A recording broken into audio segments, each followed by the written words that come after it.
time to move forward. Mhm. You all set, Marion? All set, thanks. Okay, great. We're going to resume our hearing on the 440 Granite Avenue application for zoning relief. My name is John Leonard. I'm chairman of the Board of Appeals. With us this evening are two other Board of Appeals members, Jeffrey Mullen and Nick Gray.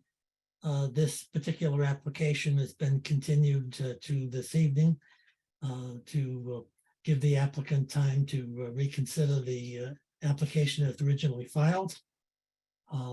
And we did receive from Mrs. McEtrick on November 23rd, 2022, a very detailed memorandum basically revising the application on file and requiring less variances than originally required and reducing the number of proposed units to 26. So that I won't spend a lot of time. Mrs. McEtrick's submittal is particularly well done, contains a lot of detail, and I think Marion can update her application verbally a lot sooner than I can and with a lot more accuracy. So that I think Mrs. McEtrick, do you want to take the stage and tell us about the revisions to the application and how the applicant wishes to proceed this evening? Yes, thank you. I'm Marion McEtrick. I represent the applicants. And with me this evening is our Tony Shao and Ellen Anceloni. They're from Feingold Alexander Architects. We also have Jason Plourde, who is our traffic consultant from VHB. And I believe Pat Costello, who's one of the applicants, is here this evening. I will briefly describe the changes in the application. There have been significant changes made in this application since we met a month ago. And we have met with the Neighborhood Association, and the Neighborhood Association has sent a letter or an email to the Board of Appeals, essentially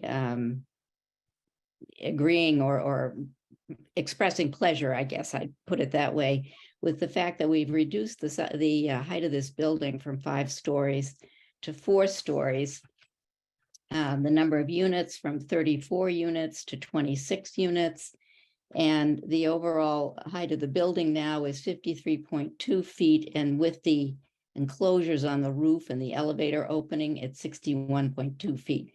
That brings the height of the building within a special permit that's allowed in the business district for a building. And so this application will be for a special permit for the building height and not a variance for building height.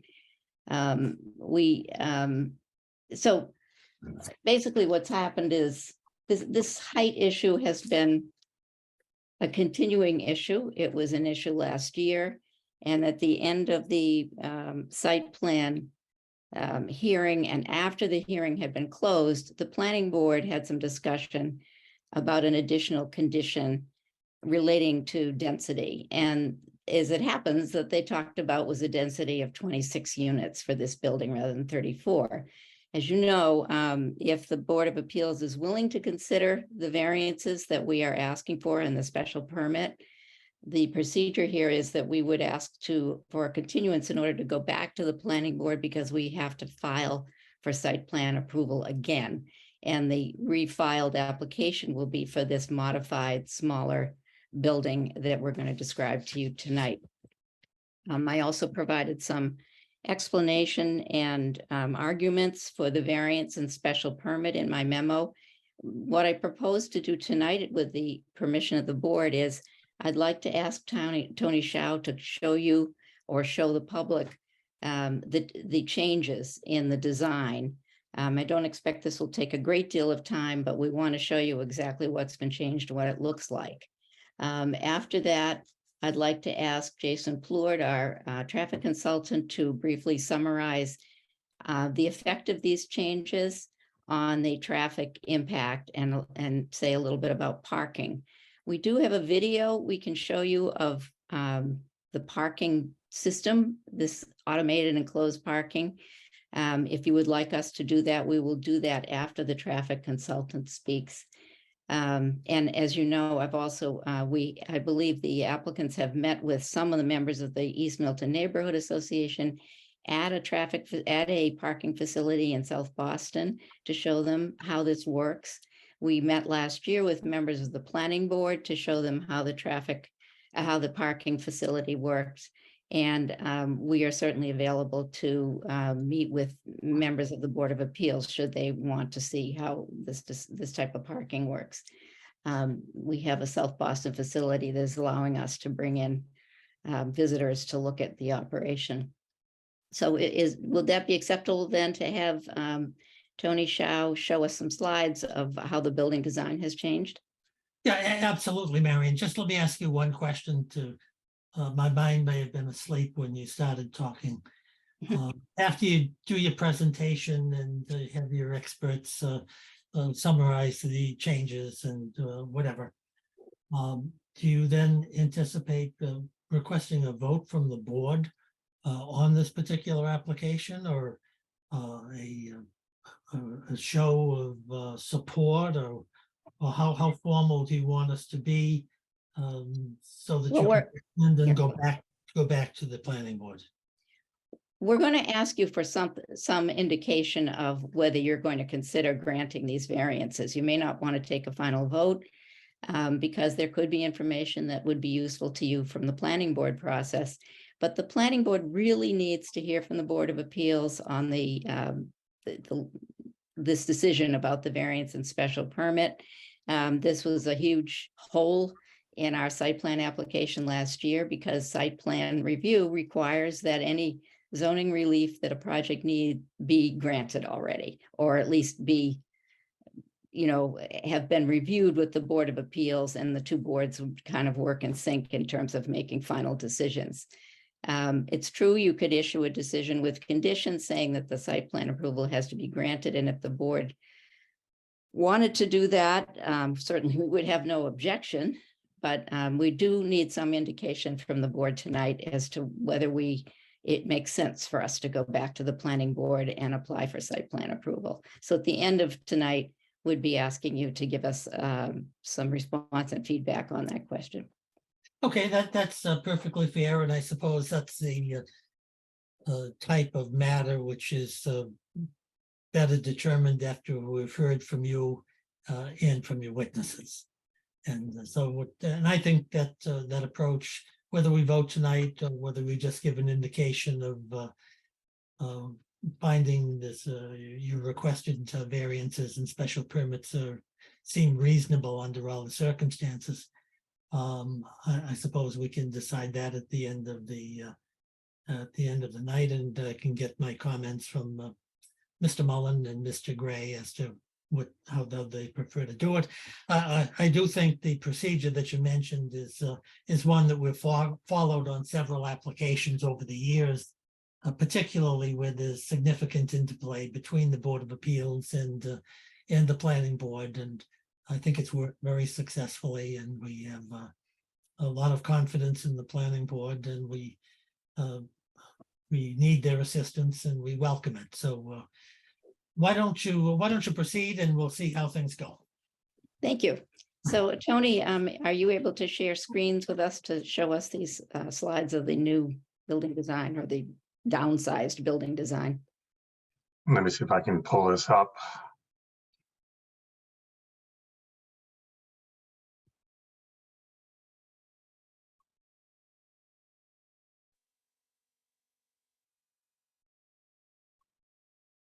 Can everyone see my screen? Yes, sir. Yes. Okay, thank you very much, folks. I'm going to try to go through this fairly quickly, as Marion said, just to really give you the highlights of what has been done and modified, as Marion said. So what we have really done is the primary reduction is taking a floor off, reducing from 5 floors to 4. And this particular front view is starting to show exactly what that means. As we look at the next image, when we see the comparison, the one on the left is the proposed new design at 4 stories versus the original design you saw at 5 on the right. So it is a substantial reduction in height and massing, taken at this corner of Granite and Mechanic Street. Then this is a close-up of that 4-story version now, as you see it today in the current design. If we look from the next view, which is along Mechanic Street, again, the rendering on the left is shown at 4 stories, and the one on the right is what you previously saw at 5 stories.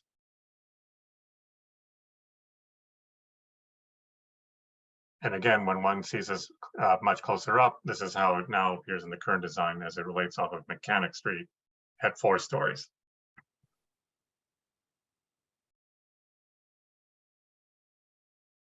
This view is now taken from across the Southeast Expressway. Again, the one on the left at 4, the previous one at 5 on the right.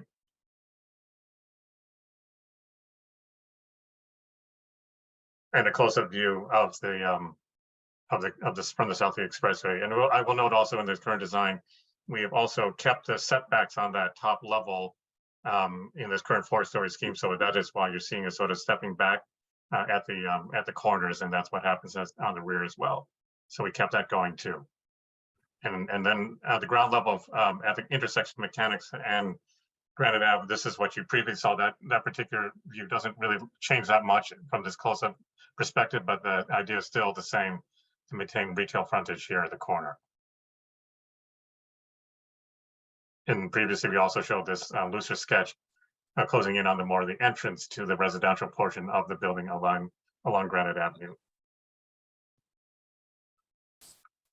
From a height perspective standpoint, the primary changes, as Marion described, is the numbers on the right indicate really the height issues. The 53 feet 2 inches is now the current proposed height at 4 stories, with an additional 8 feet on top for the mechanical area, therefore totaling the 61 foot 2 inches. And then the same thing you can see on the bottom elevation. It's essentially the same. That's the 53 feet 2 measured to the height of the design, with 8 feet additional height for the mechanical enclosed area on top. The lower mass, just to also indicate here, because it is stepping back on that 4th floor, that portion of it is 41 feet 2 inches, and then it steps back, and that upper floor is 12 feet in height.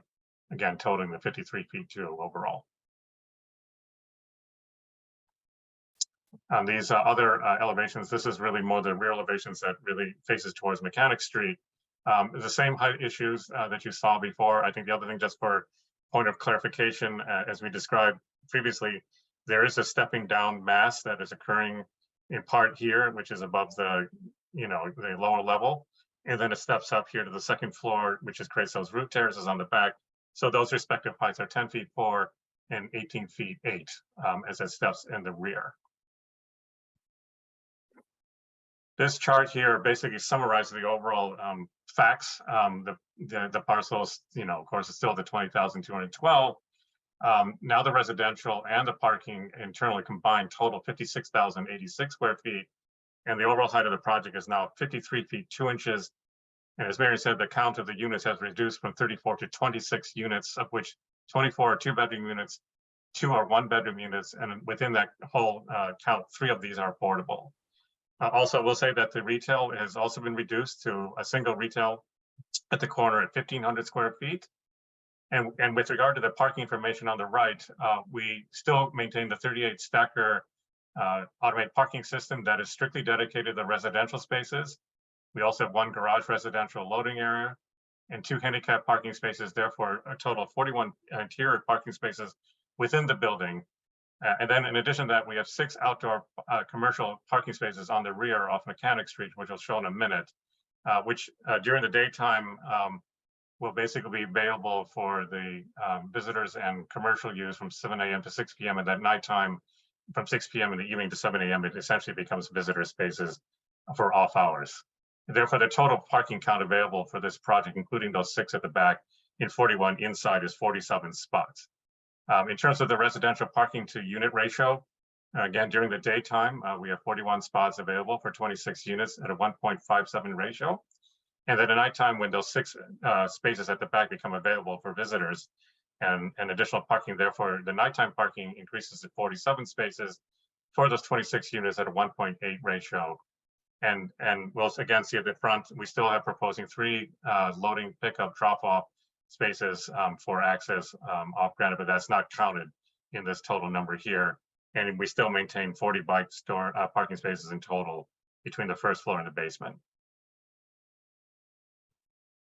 So here's how that information lays out on the site plan. Essentially what you see here is that the key information is that here within the building, we still on the front, Granite Avenue being at the bottom of the page, we have 2 residential units here, one which is an affordable unit, the other is market rate unit, the residential lobby here, and then the commercial space, as we said, has been reduced to 1,500 square feet. And from that basis alone, we have 6 now, increased 6 parking spaces back here. Previously were there 4. So in terms of the parking to commercial requirement at 1 space for every 250 square feet, this we believe now complies with respect to the amount of available parking to handle the commercial aspect using that ratio. And then again, within the garage, this has really not changed much. We still have 41 interior parking spaces, of which 38 are the stacker parking system. And the other things I'm going to point out, I think that was asked before, are some of the dimensional setback issues. So again, along Granite Avenue, we have a 10-foot off the curb to the face of the building on the ground level. And then on Mechanic Street, we also have a 10-foot sidewalk from the curb to the face of the building. But I think the key information that you folks had asked for previously, so from the property line, which is dotted in red here, the setback on the ground level is 5 feet off the property line. And then because the portion of this cantilever is here, as you can see in this black dashed line, it comes down to 2 feet off the property line in this instance, which was one of those questions you asked for clarification. And so I think those are the main changes. And the result of putting the parking here, we're looking to basically put the transformer now underground, basically below the sidewalk. And Tony, there's the residential loading area. That's a change inside the garage. Yes, so I mean, within the garage itself, we still have, because you can see the residential parking entrance here loading into the parking spots. There are some slight modifications in this area that Marion is referring to in order to accommodate the increase of commercial visitor parking spaces here at the back. So we did modify the shaping of this, but again, we still have 41 total interior spaces. So there was some slight rejiggering of this plan here from the previous design. I didn't know if this is an appropriate time. Jason, did you want to weigh in on this, or should we wait for you towards the end? No, it's perfectly fine. If we want to just talk, I can add some things in on the parking. Yeah, and before we do that, the other thing I just want to simply point out again is that the question before was asked. So we still maintain the 3 proposed loading pickup drop-off spaces here along Granite Avenue for deliveries and also for move-in situation. But Jason, do you want to add to this? Yeah, the only comments I want to add, thank you everybody for listening to us this evening. My name is Jason Plord. I work with VHB. We wanted to make sure that we're working with Tony and his group as far as making sure that the zoning bylaw requirements were met for the parking spaces, for the design of the parking spaces, as well as meeting the Architectural Access Board AAB regulations for the accessible parking spaces, for the accessible routes, and all of the design that you see in front of you is in compliance with both the zoning bylaw requirements as well as the AAB regulations.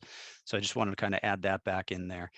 Tony mentioned about the 3 on-street parking spaces that are designated for the loading. Those are very important, especially where we're thinking, I mean, this development is going to be condominiums. So any kind of deliveries that are going to be made, I don't know about the rest of you folks, but at least at my office and at home, we don't have deliveries during the peak hours, during the weekday morning and the weekday evening commuting time period. So these deliveries are expected to be rare in occurrence. And if they are going to be occurring, they would be most likely during the off-peak. I don't know many folks that want to be having Amazon or any other deliveries during the peak hours. I know that those delivery people certainly avoid congested areas that are heavily traveled and wanting to make sure that they're making their deliveries on time. So I think that's, as far as the parking is concerned, that's really an important part, is that we expanded the 2 on-street for the loading to 3. There's the additional parking space along Mechanic, and then the a lot of the changes that were going on inside. I think that Tony's group has done a great job on that. Thank you. And I can keep going. Okay, thank you very much, Jason. We appreciate. Before we go any further, I don't want to get too deeply involved in the evidence without having some questions from the board members if they have any. So, Mr. Mullen, do you have any questions you want to ask of Tony Shaw or Jason Plord? I'm wondering if there's a parking plan for the condominium. Spaces available per unit. Per unit? What's the, I think, Jeffrey, as I'm going to come back to this sort of chart here. So in the essential arrangement, when it's just strictly during the normal hours of operation, there's 41 spaces available for 26 units at a 1.57 ratio, and therefore, depending on the mixture of the units, because most of these are 2-bedroom units with a couple of ones. So there will definitely be several units that will have more than one parking space. If you just do the simple math, if we have 41 spaces in the 26 units, that's 15 additional parking spaces, which essentially can be dispersed to the units. So that in part will be, to some degree, it is probably going to be a little bit of how they're marketed. I would suspect that some of the, say, larger 2-bedroom units in this development, perhaps at a higher price point, are likely to get 2 parking spaces, for example, versus the 1-bedroom units are going to get 1. So yeah, I think we need to, I think we need to see that. I'm wondering why there's not more of a demand program here to lower demand. And I mean, you're providing a lot of supply in Milton's busiest area. We spent almost a year in the East Milton 40B project, and ultimately we're able to the developer agreed to provide free T-passes to people who opted out of a space. I think we need to see that kind of thing here. I see the supply, but I don't know why we would be providing why we wouldn't be trying to limit the number of cars that are entering this site. Doesn't look like there's been much thought about that. So that's really my question. I think that starts with what's the plan for how many spaces is each unit going to be able to get? And then what incentives are you doing? Do you propose at this project to drive demand down, given the massive congestion on these streets? I'd like to make a start to answer that. Give you a few answers. First of all, the condominium documents, of course, are going to talk about the rights of individual unit owners to parking spaces. When we began this project, we began with the assumption that we wanted to provide 1 space per unit, and that there would be a few additional spaces available for those who wanted to pay for them, and the spaces, by the way, in the automated parking would only be available to condominium owners, would never be available to anybody outside. We've gotten a lot of pushback and forth on that issue. We discussed it over and over again last year. So really what we're offering now is a reduced size for the condominium. We have left the parking as it was originally designed, which means that there would possibly be available additional spaces for certain units, or unit owners could pay for additional spaces. The way this condominium project was designed is exactly with your concerns in mind. We have to get the approval of the planning board for site plan approval. We've been talking with the neighborhood over and over again. They're concerned that, if we don't provide adequate parking available to unit owners, that some owners will simply park 1 car in the condominium and park another one in the neighborhood. Our argument all along has been, you buy a condominium and you buy it knowing how many parking spaces you will have. The idea of providing some kind of incentive for using public transit, the idea of some kind of bonus if you everybody isn't going to get most people are not going to have 2 parking spaces. You know, the idea of reducing demand somehow that way certainly fits in with the original concept for this building, which is that the building will be compactly designed, energy efficient. We'll have a parking system that doesn't use additional electricity, and it uses electricity. It doesn't produce additional emissions, doesn't produce a lot of noise, and it's out of sight. And it's designed sparely, I guess is the way I would. We've had people come in and testify at these hearings saying, everybody in Milton wants 2 parking spaces. How can you even think of providing a building that doesn't have 2 parking spaces per unit? And we've answered that and said, that's exactly what we're doing here. We're designing a building that has fewer spaces with the goal of reducing the amount of cars that will come in associated with this project and the amount of cars that will be traveling to and from this condominium building. So we're certainly open to any and all suggestions for providing an incentive for fewer cars, but the very design of the building provides that incentive. That's my quick response. It's really, it's kind of like we're between a rock and a hard place on this issue.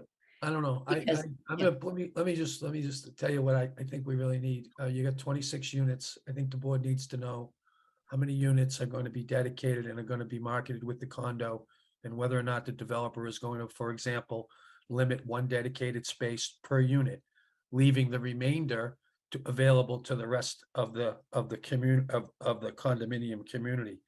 And the reason for that is people aren't going to want to use the stackers. They're going to be parking in the neighborhood during the day. I know there's no overnight parking. I think this is a significant issue. And I think that in addition to a parking plan for this, I think you need a demand plan. I think you need to tell us how you're going to incent people to not want those 2 cars. I understand the culture of the Milton unit owner, but if we can't leverage the proximity of the MBTA's bus service in this location, we're not going to be able to do it in the community at all. We made that point several times in the East Milton 40B. Those are my thoughts on that. I think the principle behind this design is exactly what you're talking about. I think the specifics of it, you've certainly the board has had a lot of experience with the other 40B project. And if you have, and you've just given us one recommendation or one requirement or one ask, which would be, I guess you sell the condo units and there's 1 space for each unit. Then on the other hand, you're saying to me, but people are worried that, the unit owners won't use the parking and they'll just park in the neighborhood. I mean, one argument that I would put forward on that, those are 2 different statements and they're kind of in conflict, is that the parking is very easy to use. It's really quite simple. There's almost no waiting time. It really does help to see one of these automated parking garages in a moderately sized building to see how easy they are to get in and out of and how available they really will be to the unit owners. As far as the other question, we don't have a design at this point that says each unit owner gets 1 space. And then how do we manage the additional spaces? We certainly could come up with such a plan. And I would expect that we would be discussing that with the planning board as well, because they've had a lot of input into that issue. They've had differing opinions among planning board members. And we need to create as good a plan as possible for everybody in the community, and certainly for these 2, for your board and for the planning board. Yeah. So no, I hear some specifics, and any more that you can provide as recommendations, we'd really like to hear them. Well, okay, so, and we would probably, I don't want to dominate the meeting, but I'll say it again. We're here talking about density, and we're here talking about impacts that the increased density and the variances that the board is being asked to consider are going to have on the surrounding neighborhood. One large impact is parking. I think more work needs to be done on the specifics of how the parking is going to be arranged. I do hope it gets used. I'm not 100% sure that it is, but you need a parking plan and you need a demand plan. And I would encourage you to read the 40B decision that we issued in East Milton for some ideas on at least what we're used to. The town planner may have some other ideas, but we're certainly very interested in getting people to use those buses. Okay, Those- I hear that. So you want a parking plan and a demand plan, Yeah. and you recommend that we review what you did in the 40B project to see some of the. Just some ideas. Thank you. You're welcome. Thank you. Great. Thank you very much, Jeff and Marion. I think that's a helpful exchange.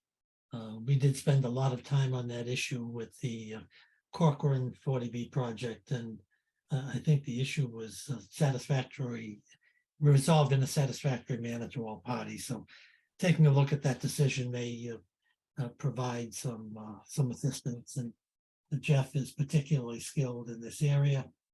And particularly with respect to the MBTA and passes and other amenities to reduce the parking use. So that'll be helpful.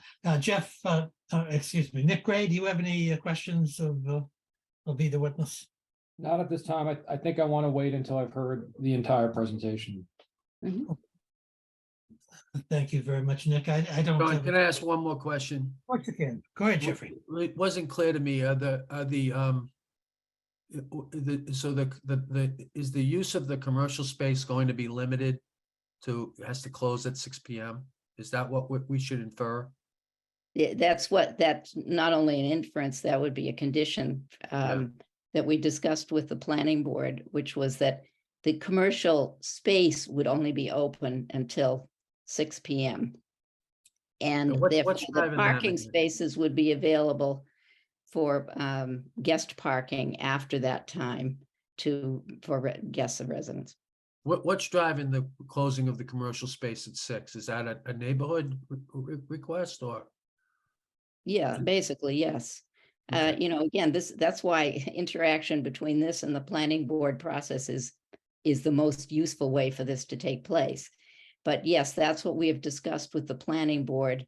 And I haven't heard any objections to that. We have also said that we do not intend to allow, there would be some restrictions on tenancy at in this commercial space, and we will not allow a restaurant just because the restaurants do impose a much higher impact on parking. Yeah. And, that we would be looking for low traffic uses that were useful to residents who live nearby and residents in the building and shoppers who are already in the square who would be walking around after parking. Okay, thank you. Mrs. McGetrick, whom do you want to? Well, we're going to continue. We haven't quite finished. I believe Tony Shao has some more Sure. slides to show you. Thank you.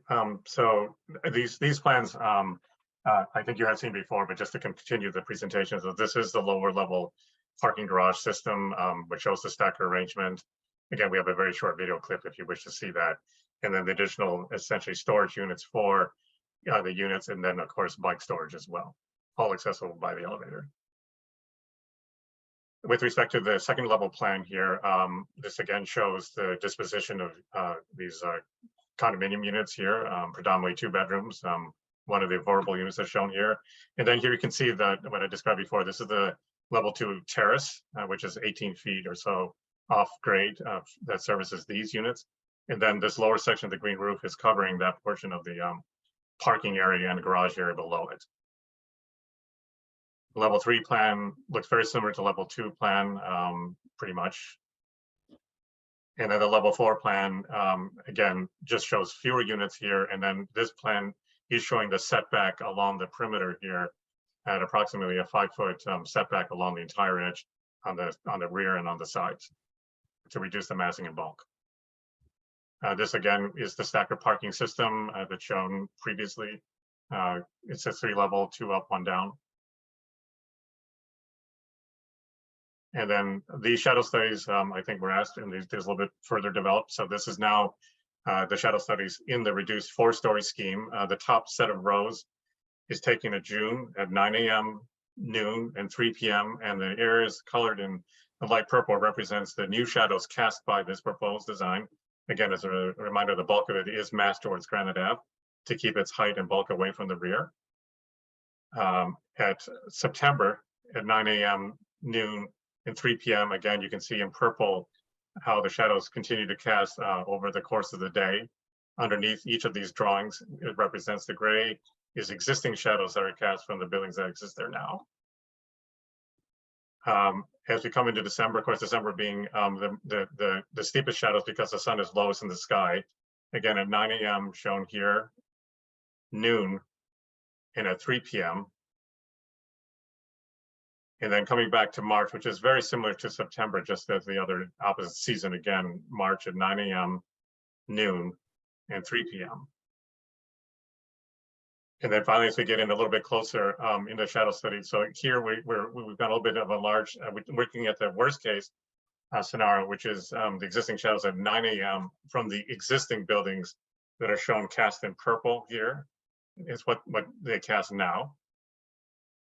This is how the proposed design impacts that. Essentially, the area that's colored in the kind of teal blue represents new shadow that is cast on top of what already is cast previously at 9 a.m.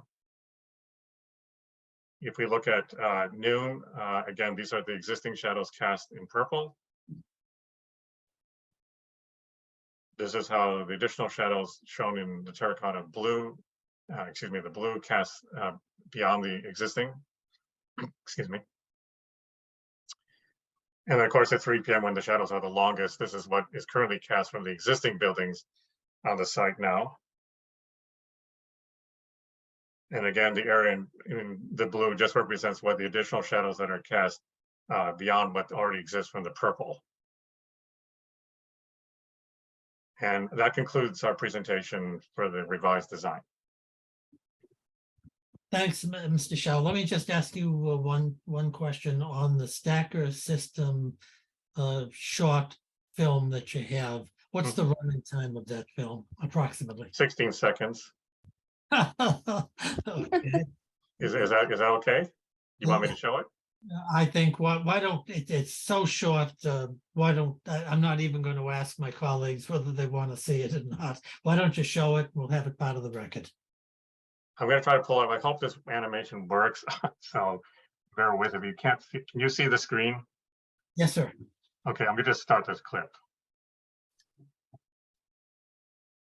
That looks like Mr. Mullen's car, by the way, going in there. Oh.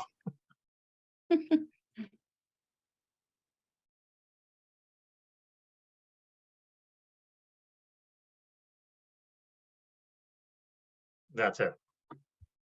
Okay, thank you. Thank you very much. Does anyone have any comment on the stacker system? Mr. Mullen or Mr. Gray, or any questions about it? Well, if the Porsche guy puts his Porsche in there, I guess it must be perfect. That's an exercise in good logic. I don't have any claim on how they market their products. So that's not. That wasn't your vehicle, Tony. That was not my vehicle for sure. Oh, I'd like that to be my vehicle, but I no, think it that's was a not my vehicle. 911. It's a very nice vehicle. Jeffrey, do you have any questions about the stacker system or the stacker film? Mr. Mullen? Hello? Are we He's still, frozen. the screen is frozen. He Mary, looks can you hear me? deep in thought, Jeffrey. I think we're disconnected. Jeffrey, are you there? I'm Yeah, listening. let's see the Porsche again. That's good. They want to see that go in. Mary, Do you like this color, the gray? Yeah, I'm more of a red guy, but the Red gray guy. is very nice. Okay. If you're gonna have the Porsche, get it in guards red, right? All right. Plastic. Get all the tickets that come with it. All of them. Perfect. Mr. Mullen, are you there? No, I think he's gone. I think we have, I think he's locked in the stacker. I'm sorry. Let's see. Marion, can you hear us? Yes, I can hear you. Okay. Okay, so, well, Crystal, can you- hopefully we'll get Mr. Mullen? Mr. Mullen back. I'm looking in the attendees list to see if he's over there. I don't see him. Somebody didn't I put him don't- in the doghouse. Yeah, did- I don't Listen. see him yet. I'm looking for him. All right. He may think he's asking too many questions and we couldn't. Is there Well, any, we would have the traffic analyst next, but it would be important to have all three board members here. Do you Yeah. want to take a quick break while you try to figure out where Jeff Mullen is? yeah, Crystal, are you able to call Jeff perhaps on his cell phone or? See, where'd you go, bud?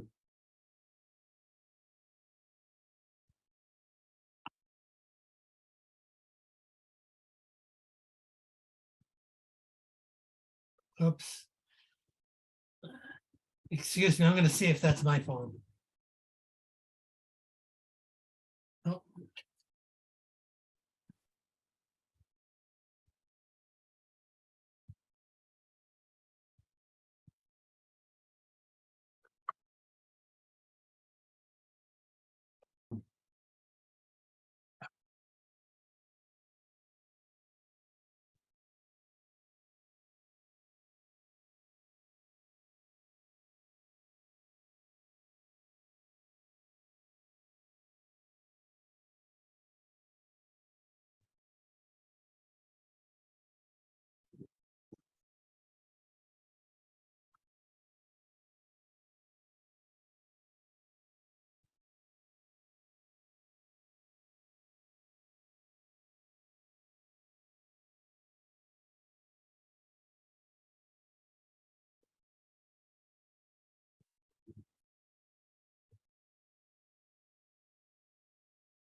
Nick, are you still here in Milton or? I am. Okay, I thought you possibly were going to be in the, I thought so too, but the unexpectedly the case was continued, so. Okay, Jeff he should be back in now, hopefully.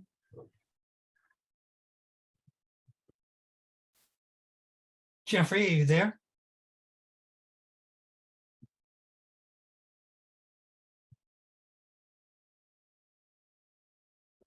Sorry, John. Yeah, I'm here. I'm here. Sorry about that. Well, that's great. Do you have your visual on the screen and so you can see what's going on?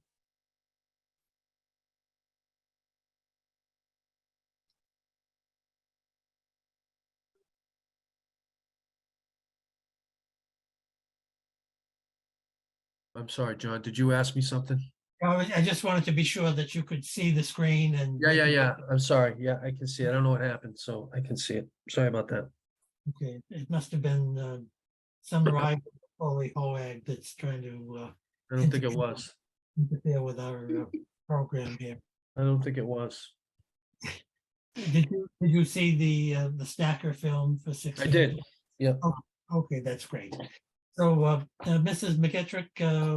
Yes, so I just at wanna- this point, if this is okay with the board, I'd like to ask Jason Plord to give us some comments. We asked the traffic consultants to do was to look at the reduced size, density, number of units, commercial area in this building, and to come back with some revisions, if necessary, to the traffic study that they did last year for us. And the traffic study was peer reviewed also. In the end, the conclusions were the same, but Jason will address his conclusions at this point based on the size of the building as proposed. Thank you, Great. Marion. Again, Jason Plord with VHB. So what we had done was we had taken a look, a while ago, back in April 2021. That was when we had originally submitted our traffic study. At that time, the build program, as was presented this evening, consisted of 4155 square feet of commercial space and 34 units of residential space. The current proposal reduced the commercial space from 4,155 square feet to 1,500 square feet. And the 33 residential units were reduced to 26 units. So right off the bat, you think less traffic because there's less commercial space and less residential. So we did run those numbers, and in the morning for a weekday morning peak hour, the traffic total trips in and out reduced from 16 vehicles per hour to 14 vehicles per hour, which represents a 12% reduction. During the weekday evening peak hour, the traffic volumes reduced from 32 vehicles per hour to 23 vehicles per hour, representing approximately 30% reduction in trips. Now, what does this all mean? The original build program that was evaluated by Beta Group was ultimately signed off on, going back and forth on different response to comments, and everything was addressed. The traffic volumes were never really, the estimates were never questioned. The methodology wasn't questioned. We had to take a look at an expanded study area. That was the biggest part of it. And then it was representing a lot of comments on the parking. So from a trip generation perspective, this development is less than what was previously evaluated. So it's, from a traffic perspective, either way, whether it's going to be the original build program or the current build program, it's still going to be a low generator of traffic. And with this build program, it's even less than what was previously evaluated and reviewed and accepted by the peer reviewer. So I can get into more detail for any of the methodologies or anything like that, but I want to make sure that I'm giving the board everything that you're looking for.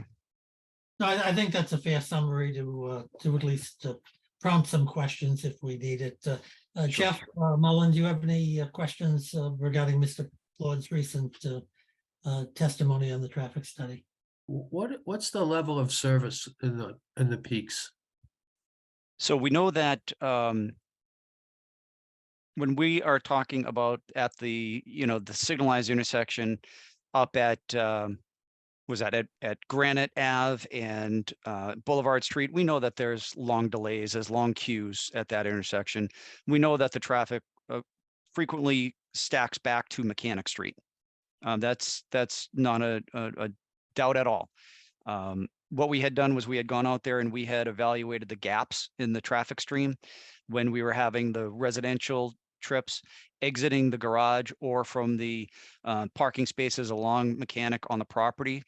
And there were ample gaps, and that was part of the peer review process that Beta had asked for, and we provided that information. So I'm not going to sit here, Mr. Mullen, and tell you that everything is level of service A, because it's not. It's just a heavily traveled area, especially along Granite Avenue, not necessarily along Mechanic Street. But Granite Avenue certainly is heavily traveled, and that's why a low generator is more ideal than a full commercial development on the corner or any of a high generator. When we're talking about a low generator like this, I think the less traffic that we have, the better. What is the level of service?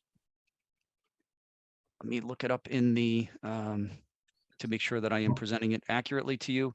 When we had looked at the traffic analyses at the Granite Ave, Boulevard Street, and Adams Street signalized intersection, there were some level of service E's and D's on some of the lane groups. The overall operations were at a level of service C.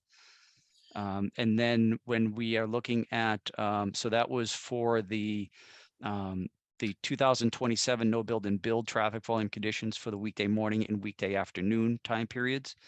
And then when we're looking at Adams Street, we also looked at Adams Street, Mechanic Street, and Church Street. Some of those movements were at, again, it's a signalized intersection, so some of the lane groups were at a level of service E, is an elephant, and some were at D. Overall operations were at a C for the signalized intersection. So those were the signalized intersections that were added to the study area at Beta Group's request.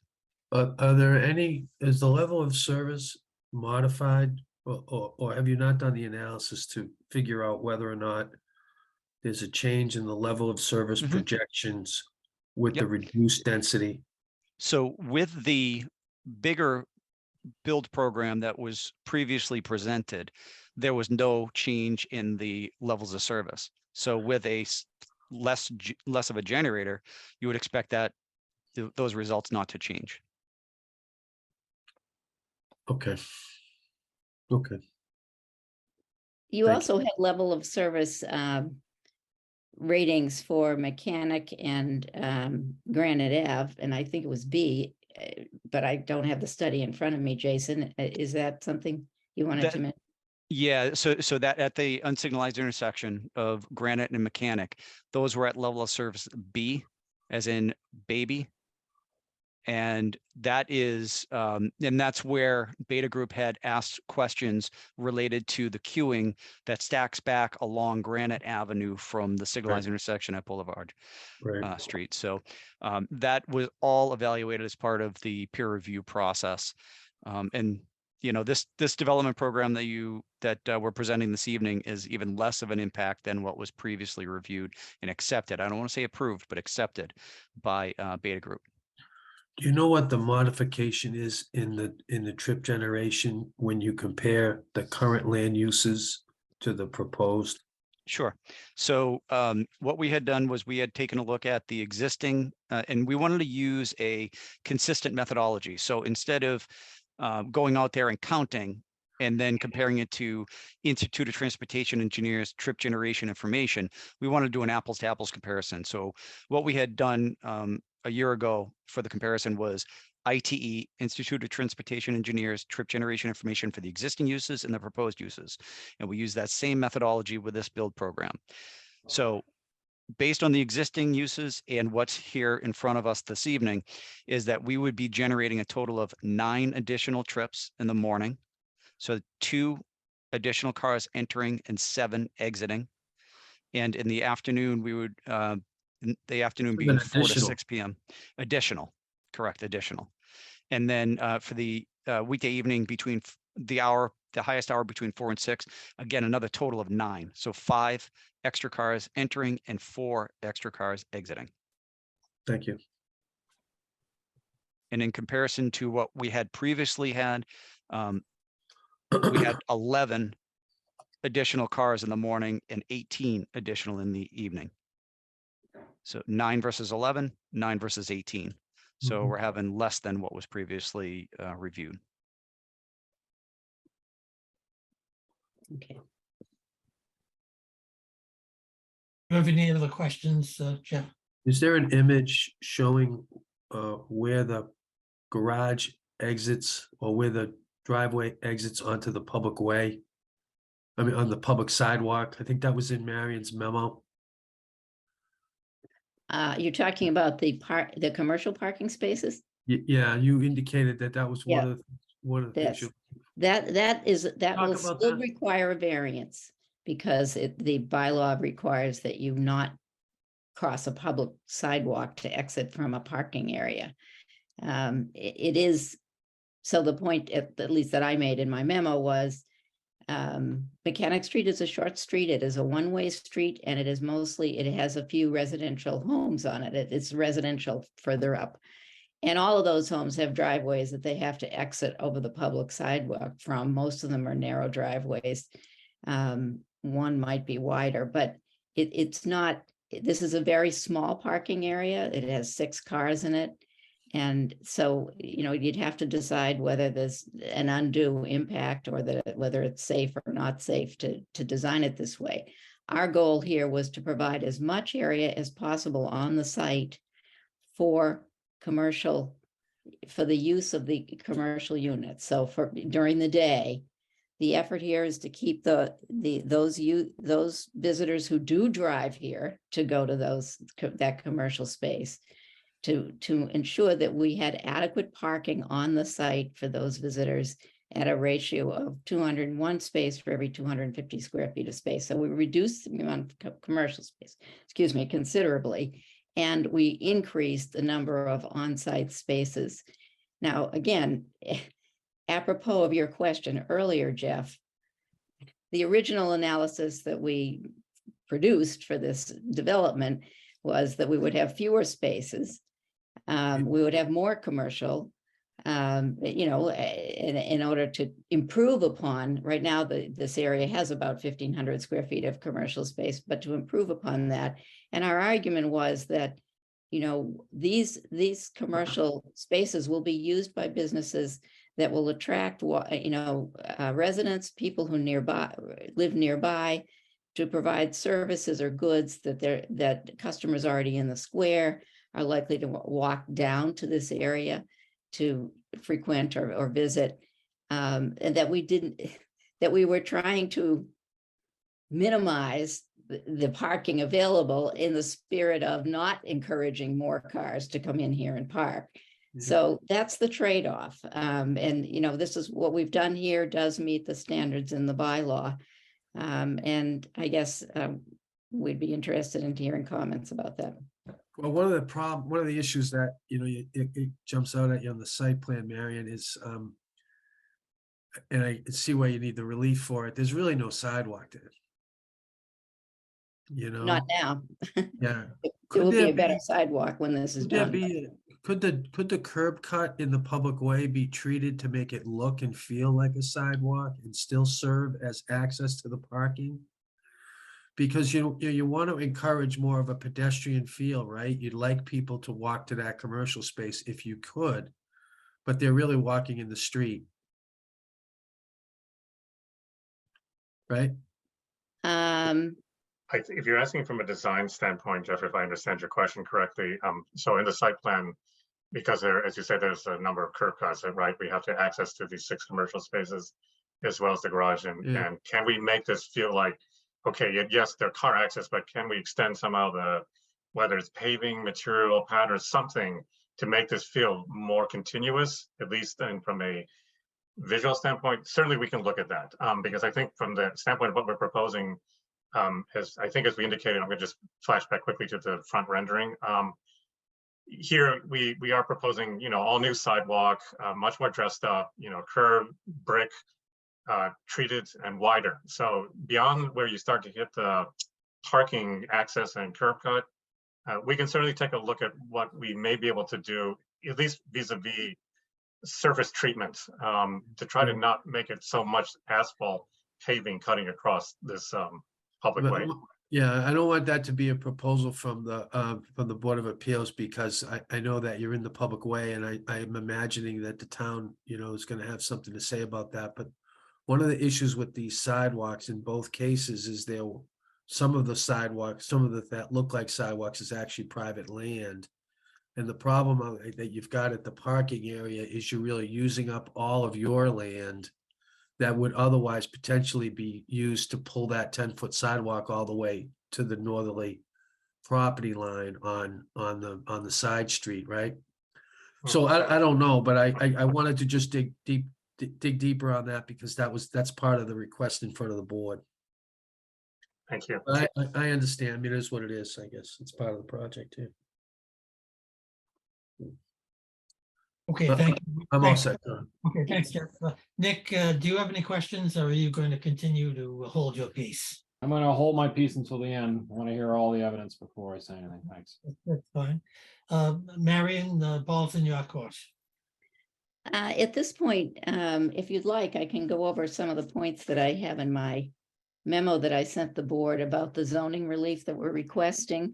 Okay, let me do one thing, Do you Marion. want me to do that now, or would you No. rather?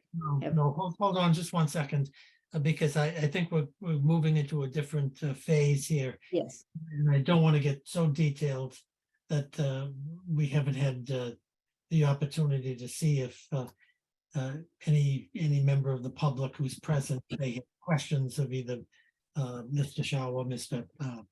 Plum. So Crystal, is there anybody out there, a member of the public who has their hands up to ask a question? And not to talk in favor or support or make speeches, but to ask a question of Mr. Plord or Mr. Shaw on their testimony. Yes. Hold on just a second. Andrew D'Amato.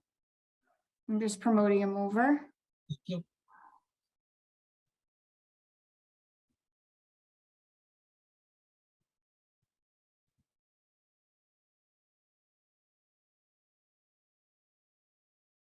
All right, Andrew should be here. Andrew, are you there? Hello, I am here. Oh, great. you. So why don't you identify yourself for the record, please? Sure. I am Andrew D'Amato, 26 Pierce Street. I am a town meeting member, Precinct 7, and I am on the board of the East Milton Neighborhood Association. So we good? I said, yeah, we're good. Go ahead. Okay, so I just wanted to make one comment about this revision in that the neighbors really had very little time to digest this. We got it about a week ago or less, and obviously had to go through the holiday season. So a lot of our neighbors are just sort of catching up to this, and I just wanted you to consider that before you make any recommendations. And also to add to that, apparently this is not on TV tonight, and there seems to be an issue, as I think you guys are experiencing too, with this electronic Zoom meeting, because I'm getting a lot of emails and questions because some of the people who have questions for you are unable to join for some reason. So I do have a few questions, and they might be a little scattered because they're coming from a bunch of different people. On the commercial parking, is there any employee parking? Just for people who work there, possibly there might be 2 or 3 employees, and then are they to use those 6 spots? Also, I see, I know they don't have a tenant yet, but the slide that's up now is for florists, and florists generally have quite a few vans because they have to deliver. Is there any parking for those vans? And I did have maybe an idea that we could ask that the commercial tenant purchase service parking permits for their employees. That may be one way to alleviate that issue. I don't know if that's something they would agree to or not, but I thought that might be a good idea. The 3 loading zones spaces, are those secured already from the town? And is it the town or is it the state that would allow you to put those there? I'm not really sure. That I know it's a state road, but I think the town might have some jurisdiction. But I would have to disagree with the expert there about the vans delivering Uber Eats and FedEx during peak hours. I live on Pierce Street. Obviously, it's only 2 streets away, and those vans are come midday all the time. And I'm sure if they have a package for me, they're going to have a package for the tenants of this building, and that would be in that time slot. So I think it's optimistic to say they wouldn't, extremely optimistic to say they wouldn't be there during peak hours. And I have a lot of neighbors have issues with those spots because if you're on Granite Avenue at any time during midday, the traffic's fast and furious there, and that may be a dangerous spot. So if it's such a dangerous spot and difficult to do, then do we have an issue where those delivery trucks now are back in the neighborhood parking on Mechanic Street? Another person just sent me something that said the Stacker app, the video had someone using a remote, and they were wondering about that. Would that be something that this system had? And is that dangerous? Can you operate this thing remotely from your apartment, or do you just wondering about that issue in general? So there's that. And there's an awful lot of people, I'm just going to throw this out there, I know you didn't talk about it yet, that would love to see this project look a little bit more like the existing architecture within the town, and that's reflected in both the Barrett report, which I sat on, and the UL TAP, which I also sat on, and the master plan also emphasizes that we should try to keep the character of the town. And I think a lot of people think this building does not look like the character of the town? And would the developer be amenable to try to make it look a little bit more like the existing architecture within the town? And, maybe, a red brick or something of that, or even deal with a different colorway than the sort of gray monolithic look that I'm hearing that a lot of people really don't like. So I know that's a lot, but like I said, it's coming from different avenues because of some technical difficulties. So if we could address those, I think it would help clarify a few things. But so thank you for your time there. No, thank you, Andrew. This is very helpful and very good. Jason, do you want to address the parking issues and the issue of the remote operation of the stacker video, and talk about maybe employee parking, and then we can have Tony talk about the exterior facade of the building. So Okay. Yeah, Yeah. Yeah, I do. I'm going to let Tony or Marion talk about the parking, but I do want to correct a couple of things. Granite Avenue is under local jurisdiction. It is not under state jurisdiction. And when I said that the deliveries would most likely, drivers that I have spoken with have said that they try to avoid congested areas during the peak hours. And the peak hours, I just want to get specific on that for a second. In the weekday morning, it's when people are usually driving to work or driving to school. So that's the highest time period between 7 and 9 in the morning. And then in the evening, it's between 4 and 6 p.m. I'm not saying that these roadways are not busy during other times of the day. But as Mr. D'Amato had mentioned, that deliveries are being made midday. So I'm not disagreeing with that at all. I'm just saying that deliveries are frequently avoiding the rush hour time periods. And I can let Marion, I don't know if you wanted to talk about the parking, or Tony. Just a couple of things I wanted to address. For the employee parking spaces, yes, that is an appropriate solution, which is that the tenant in the commercial space be required to pay for, I think it's an annual fee, designated, or I don't know if they're designated, but you have to have a sticker. The employee parks in the designated employee parking in the square. And we have a number of places where there is such employee parking. They move around from time to time. This is a traffic commission issue. They decide where they're going to be located, but that is an excellent and correct suggestion, is what I would have given as an answer to your question. We had talked when we had fewer spaces with the planning board, and when there were other constraints to the size of these spaces, about whether these should just be employee parking.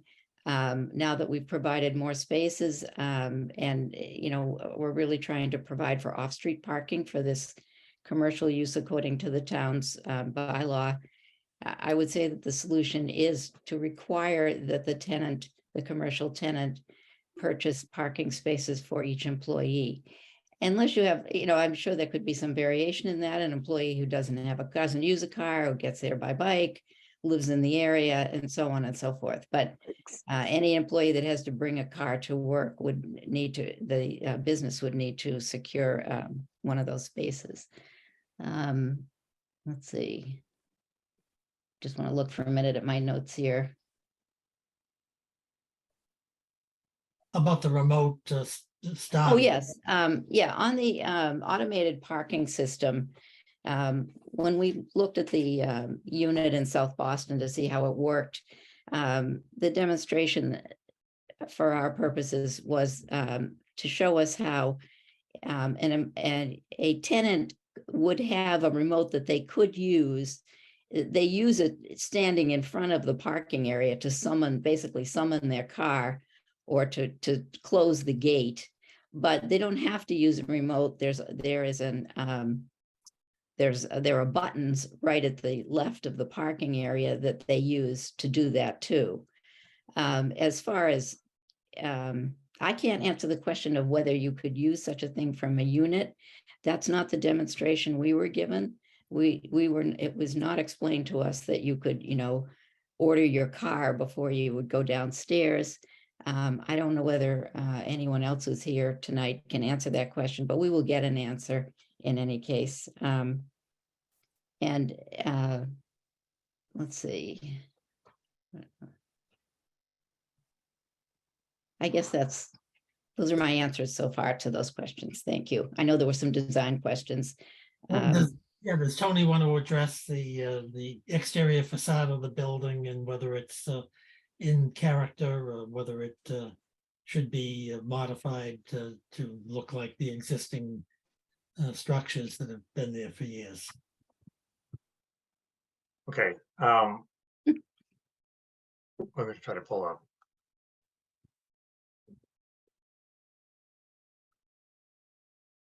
Let's come back to this one. So I think what we have felt in the design is that we've been trying to be we're trying to be respectful of the characteristic, but also given that this is a new building in this location, we also wanted to express the fact that it represents a new development. Now, one of the things that we have attempted to do is, in the scale of this project, we did several moves to try to alleviate the scale, because we broke down the massing, as you can see in this view, into kind of almost like 3 distinct components with these sort of vertical elements that break the massing. We've also tried to create more at the ground level to, again, try to activate that. With respect to the materials, we are using brick along the Granite Avenue side, and then a panel system along the backs and the rear. And we have introduced scale elements like it's in terms of color, shown here perhaps in the terracotta in a combination with gray and off whites, and then variations between.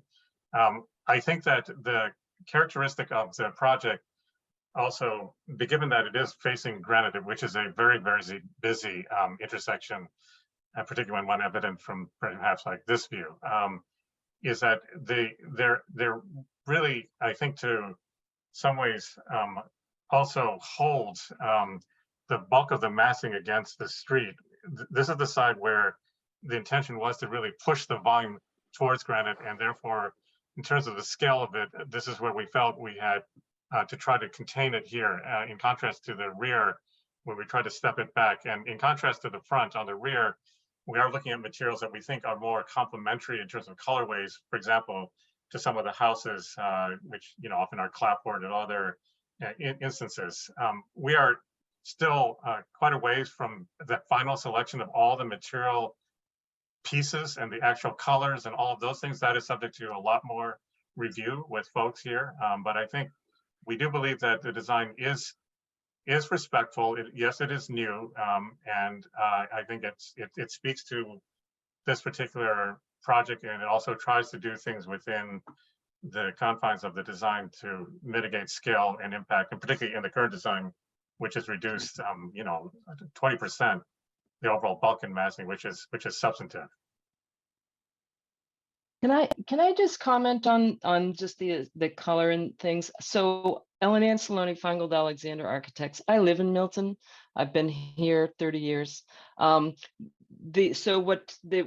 with our client is, we're looking for durable materials, right? So we're going with a whitish gray palette, which is really in keeping with a lot of the other buildings further down Granite Ave, where Fitness Unlimited is, Abbey Park is. So it's really this color palette is not that far off, but as Tony was saying, we're still early in this process, and we know we still have to go through with the planning board.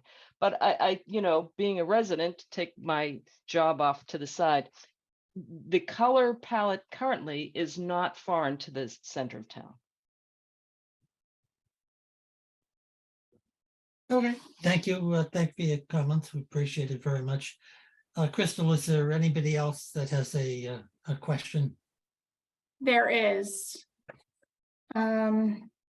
Elizabeth Dillon. Thanks.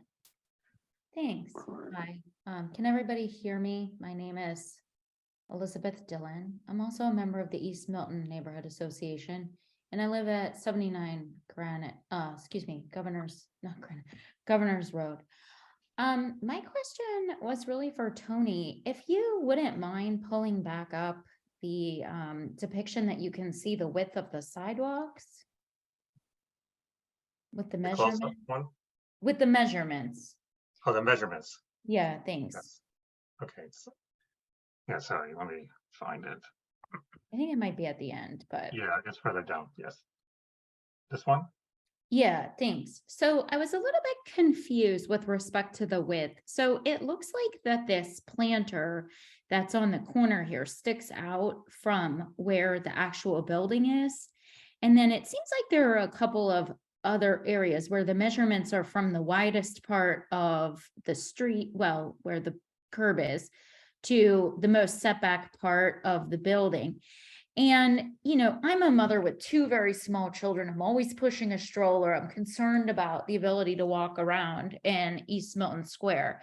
So I'm just curious, like, what are the measurements, and have we measured the distance from the narrowest points to the other narrowest points? Because it looks to me like the measurements are of the widest point to the widest point, 5 feet, 10 feet, whatever, but I'm concerned about the maneuverability there. And then the other thing I was going to ask, and I have another question about the facade of the building, but with respect to the sidewalk issue, given what recently happened, the terrible incident that happened in Hingham, I'm very concerned about cars jumping over a curb. I don't know what happened there, but very concerned. And I know that we have this one planter here on the corner, which is great, but is there any thought of putting some kind of concrete planter barrier in front of the actual commercial space in case there were an accident on Granite Avenue? Because it looks like it's all glass front, and I'm concerned about the people in that commercial space as well. And then I could talk about my concern about the facade. I really appreciate everybody's answer about the facade and how the bulk of it was trying to be on Granite Avenue.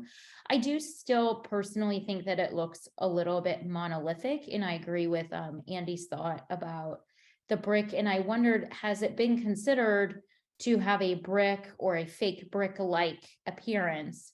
And is that something that's been considered? I know you raised durability and the look of it, trying to be kind of modern, but a lot of the buildings in East Milton Square, and particularly over there, are not really very modern looking. So I was just curious if that's even been considered from a price durability standpoint as well. Uh, Hey, That's it. thank you very much, Ms. Dillon. We appreciate so much. yeah, thank you. Okay, you want to address some mobility, the sidewalk issue of cars jumping the sidewalk, and then Yeah. the Thank you very much for your questions. Appreciate that. So I'm just going to, I know there's a lot of numbers here, and they can appear confusing. So I'm going to come back to one of the big key dimensions. So the sidewalk width, that is actually what you see when you're moving along the sidewalk, is essentially 10 feet on both Granite Avenue and Mechanic Street. Yes, there is some little bit narrowing at the corner here, but for all intents and purposes, that is the width that we are operating with on the ground floor. The upper level is starting at level 2. It does cantilever over that sidewalk, but it's about 14 feet up in the air. So it's, in terms of impact of movement of people or strollers or other activity, will not impact that because it is quite a bit higher off the ground vis-a-vis that the movement along the edge. The other aspect that you asked about, I think, with respect to the setbacks or overhangs, and I'm going to just simply come back to one of the renderings, which I think probably explains it a little bit clearer. Sorry, I'm going to come back to the corner view. So again, what this, as you can see, what this represents, that is the 10-foot width, both here and along here. And we do have the planter element at the corner, and to the point that you absolutely correctly stated, it does provide not only some decorative planting, but it also provides, some degree of margin of protection, tricky at the corner, because that is the most vulnerable part of the building. Insofar as the terrible incident that happened, as we all know in the news a week or so ago, I think we have a series of, elements like trees, there are going to be benches, light posts, and other things. If someone were really determined to drive on top of the curve or by accident or otherwise. You know, I don't, it's hard to say, like, can you make a really defensible sidewalk? There's certain things with it you can do to an extent, but I think that's a question that we really have to get at, because that is going right at the whole issue of feeling of public safety, but also public access and visibility. So there's a balance, you know, if there are opportunities to consider, I guess that would be something that we would want to discuss with folks and, you know, the city as well, or your town as well, to determine if that is really something that is a primary concern. I do think that having parking spaces currently that exist along Granite Avenue in particular, in some degrees also forms kind of a buffer barrier when there are actual vehicles parking there, because that effectively there are cars parking along the edge of the sidewalk. And then the last thing I just point on this view, again, this just simply shows how the cantilever on the upper part extends over the sidewalk, but this is at almost 13 feet up in the air. So there is no impact as far as people's movement and accessibility. And this sidewalk that we're showing here is wider actually than what exists. I hope that helps to answer your questions. Great, thank you very much, Tony. That's very, very helpful. Crystal, do we have anybody else out there with a question? Yes, Warren Lizio. Hi, good evening. Thank you for allowing me to speak. My name is Warren Lizio. I live at 160 Alvin Avenue, and I am also a member of the East Milton Neighborhood Association. First, I just want to thank the developer for reducing the height to be more conforming with the code. I know that's never desirable, but you know, I think it shows a good gesture towards the community. And also thank you for hosting the members of the East Milton Neighborhood Association in South Boston to view the mechanical parking system. I was actually somewhat surprised that some of my concerns were alleviated with that, although not completely, but I was actually quite impressed with it. And I think there are elements of the current version of the project which really demonstrates some merit. The full height commercial windows help to activate the streetscape on the Granite Avenue side. The sign band around the building is nice for consistency. The green elements reduce the energy usage, and the units seem to have a nice pleasant size. That said, I do work in property management, so I think I have a good understanding of how facilities are generally and practically used by people. And in speaking with a colleague over the weekend about this, it seemed that there could be some potential public safety concerns arising from this design because of its location, which actually stemmed from the requested variances. And I don't mean to be any alarmist in that manner. I just really want to kind of convey these ideas to you guys. So form follows function. So this property is situated at a midpoint along a primary travel route into the city, which means that travelers from all over are passing by, and vehicles can easily get off and on the highway at this location. So the overhang onto the public ways could create shadows onto the building at certain times of the years, which makes it a good place to hang out while waiting for an associate to stop by. Before moving to Milton, I came from Dorchester, and there was a church on Dorchester Avenue that had removed these big, beautiful oak trees because they were a convenient place for people to hang out at night. And it also shadows the retail, which makes those spaces darker. So a 2-foot overhang may not seem like a lot, but it can also be a lot. And according to the pictures of the design, it looks like the trees on the sidewalks are actually growing into those overhangs. So I don't know how successful that shrubbery would work out. Also, the entire building facade along Mechanic Street is pretty much dead space, with the exception of the commercial loading doors on that residential side. And in my experience, dead space welcomes misbehavior because there isn't a lot of traffic. People aren't going on that area, so people aren't paying attention. And to add to that dead area, you know, the live workspace on Granite Ave, I think it's a wonderful idea. I think there's a lot of merit to it, but it's also probably more valuable as residential use. So there are some examples of first floor live workspaces in Boston where the occupant has covered up the windows to make them more private. And then again, that becomes more of a dead space.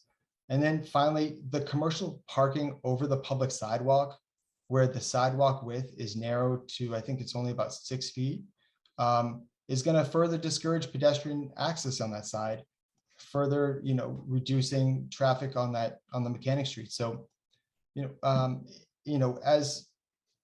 as the project is reviewed, I hope more consideration can be given to how the building will work with the neighborhood. And also, it does set a precedent for future developments in East Milton. And, I do agree that, personally, that it does have a monolithic design that does conflict with the area. So thank you very much. I appreciate it. Good, thanks, Mr. Lisso. We appreciate that. Marion, do you? Yeah, just a couple of, I do appreciate these comments and they, we understand them. There is no live workspace anymore on the first floor. We actually, while it was an interesting concept, we heard some concerns about that back and forth. So what's now in the plan is 1,500 square feet of commercial space and 2 residential units, one of which will be an affordable residential unit. It's no longer a live workspace. As interesting as that concept may have been, it's just something that came out last year at one point, and we thought we would try it. So that no longer exists in the plans. The commercial parking area, the 6 parking spaces, are not on the sidewalk. The zoning issue is that cars have to exit across the public sidewalk in order to get out of those spaces. So that requires a variance, but we have not, these spaces are not actually located on the sidewalk. And we heard the comments earlier about, and I think Tony suggested that he might look at how to design the surface outside those parking spaces on what would be, where pedestrians would walk past the parking space so that it would look more residential and less like a parking space. So, you can see here actually in this drawing that the sidewalk is still there. The issue is that the cars have to exit across the sidewalk to get onto the street. And I thank you very much for your comments about the willingness of the developer to meet with the neighborhood association and to try to reduce density and height, which has been a request that we've heard for a while, really since last year. And yes, we worked very hard on the design for this building to make it all electric, to put solar panels on the roof, to create an energy efficient building. I believe the most aggressive energy efficiency design that I've heard about anyway so far in Milton. And the parking itself is intended to be more efficient as well, uses less space and more compactly parks cars. I haven't, the comment about shadow, I would let the architects answer that, but it is at either 14, it's at least 14 feet above the level of pedestrians. I actually think that this is just my personal opinion, that a building that has a significant residential component like this one is much less apt to be a lounging around area, a place where people would gather to be, if they're here during the day on the ground floor, they're walking past, they're going into the store. In the evening, it's going to be the residents who will be going in and out of the main entrance, which is on Granite Ave. And I would think having the substantial residential component makes it less likely that this would in any way become a hangout or a derelict area. Just my opinion. I don't know whether other people agree with that. And certainly we hear the comments about design and we'll be continuing to work on that. Thank you. Crystal, is there anybody else who has a question in the audience? Yes, Nick Noonan. Thank you. Can you hear me? We can, yes, Mr. Appreciate it. My name is Nick Noonan. I live at 35 Pierce Street. It's straightforward that traffic has been cut by reducing the size of the building from the initial proposal. That said, projections of traffic still seem significantly underestimated. What I was viewing, if I interpreted that correctly, 41 interior spots and 6 commercial or visitor units. The assumption seems most people will stay inside in the morning during rush hour. I think that's debatable, to say the least. Main question here is, how is the proposal estimating the driving habits of unknown tenants? I believe the estimates I heard were in the morning from 7 to 9, 2 entering, 7 exiting, evening 4 to 6, 5 entering, 4 exiting. That's a delta of 2, and understood that people may return from morning commutes at differing times, but I question the accuracy of the traffic projections. Additionally, what is the proposal's mitigation plan for drivers going up one-way streets in the surrounding areas? I live on Pier Street. With the renovation of the park and the square, cars come flying up from Granite Ave more than ever. Construction of this proposal and the tenants living there will have a similar effect. It will increase an already heavily congested area, and as a result, the likelihood for the amount of cars coming up both one way as a Mechanic and Pier Street. I'll add that as is on Mechanic Street, you can hardly see when you turn right onto Granite Ave due to the existing businesses to the left of this proposal and the existing parking spaces on Granite Ave. The blind spots with more tenants creates a risk for increased accidents. I'd just like to know, has the board considered how these 2 risks will be mitigated? Thank you. Okay, thank you, Mr. Noonan. Marion, does any member of your team want to address Mr. Noonan's concerns? Well, if Jason Plord has any comments on that, all I can tell you is that the developer is going to be responsible for creating handicapped access ramps at that intersection. The intersection will be, we've talked to the town about this part of it, will be widened. And so I think we have talked about the sight lines at that intersection. And Jason may want to address that, but I believe they were found to be quite satisfactory and to be improved as a result of these changes. That's right, Marion. Thank you. Again, Mr. Chairman, Jason Plord, VHB. The sightlines were evaluated as part of the response to comments process that we went through about a year ago with Beta Group. And as far as the trip generation methodology, we traffic engineers are held to specific standards and guidelines and requirements that we have to follow. One of which is to be estimating our site trips based on the Institute of Transportation Engineers Trip Generation Manual. That is a national guideline. It's a state requirement. So the methodology was already reviewed. That was presented about a year ago to the Beta Group, and they reviewed the information and they accepted the methodology. Now, as far as the numbers are concerned, I always look at this as far as any kind of a residential development that's going in. I look at how my family enters and exits our driveway. I may leave the house at 6:30 a.m. If the peak hour is between 7 and 8 a.m., I'm not counted in that number. If my wife leaves at 8:05 in the morning, she's not included within that peak hour either.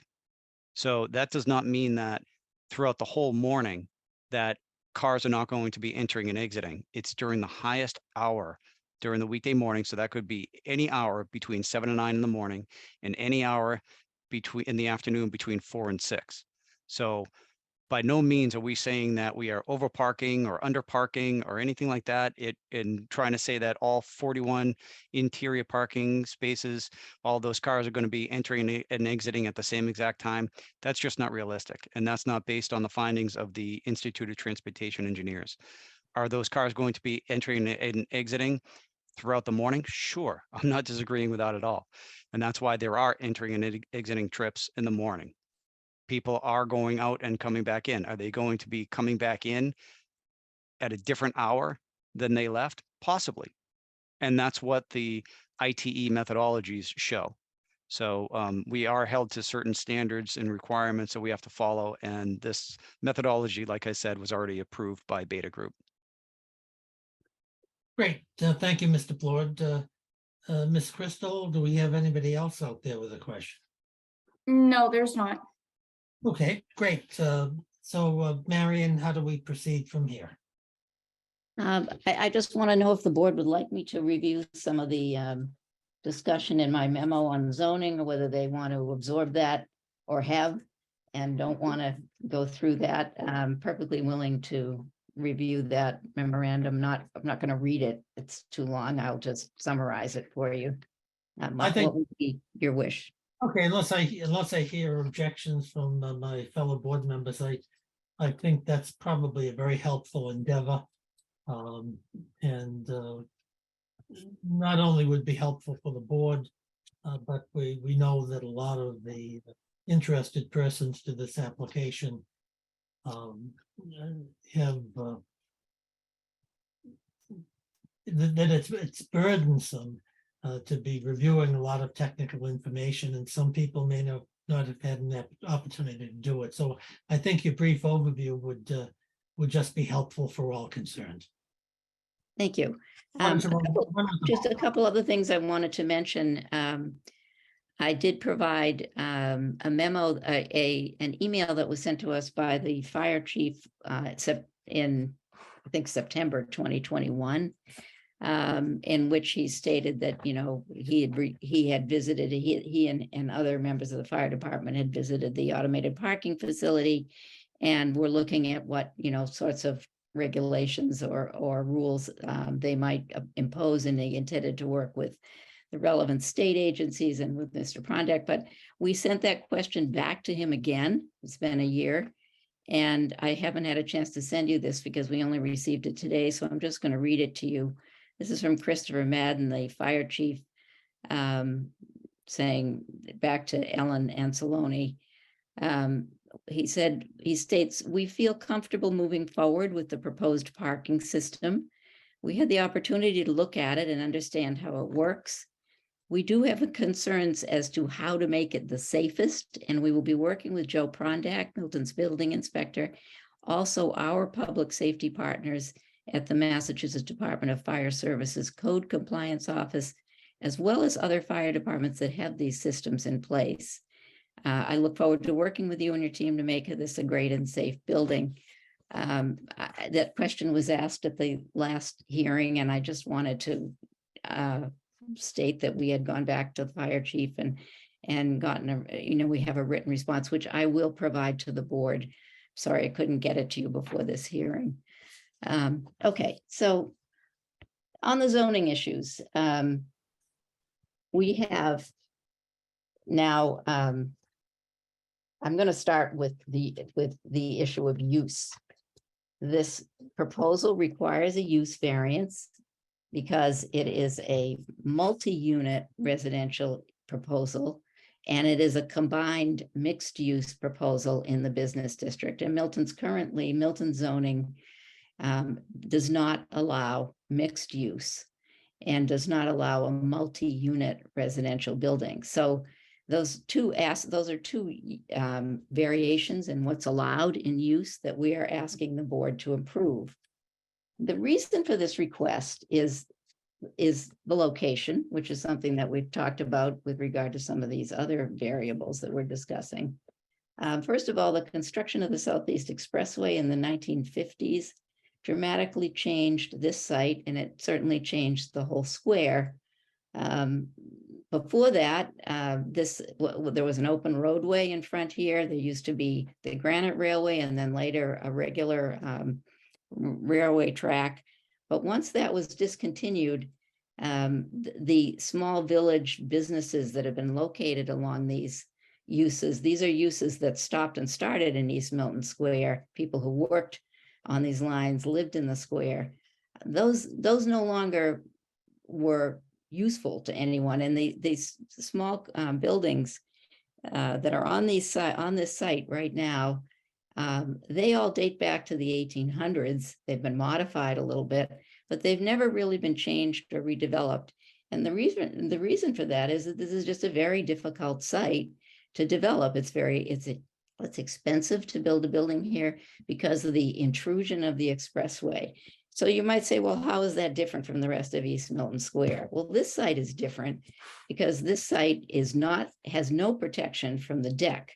Now the deck, has its detractors and its proponents, But what it does do is it definitely modifies and minimizes sound impact and some of the pollution impact from the Southeast Expressway. So closer to the square, other properties have that protection, but this one does not.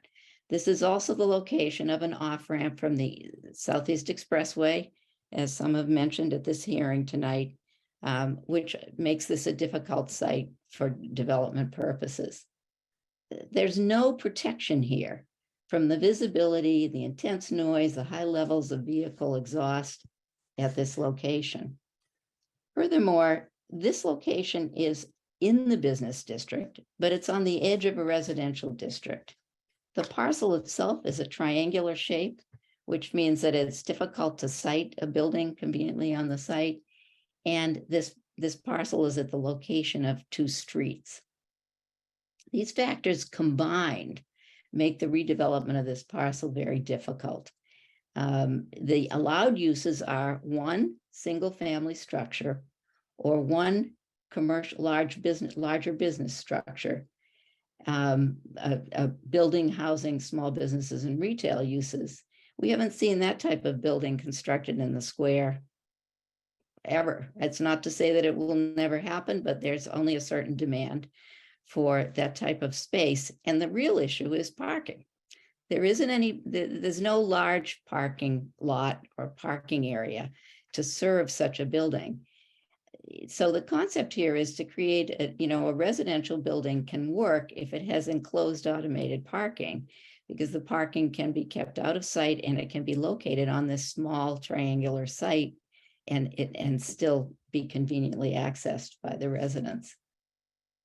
The Massachusetts Supreme Judicial Court has recognized that changed conditions surrounding a site can provide justification for granting use variance. That case is the 1962 case of Dion v. Board of Appeals of Waltham. I have researched that case and cases later on. It hasn't been reversed or changed. There are a few other cases somewhat similar to that case where there are multiple factors affecting the site. And a number of the factors in the Dion case are very similar to this one. This site was at the edge of a newly constructed Route 128.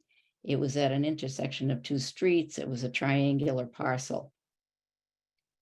So what we've tried to do then is to create a building that's a type of housing that's needed by the town.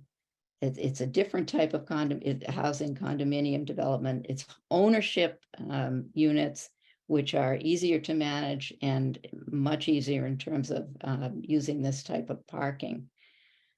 These unique factors are what support granting relief to allow a use variance.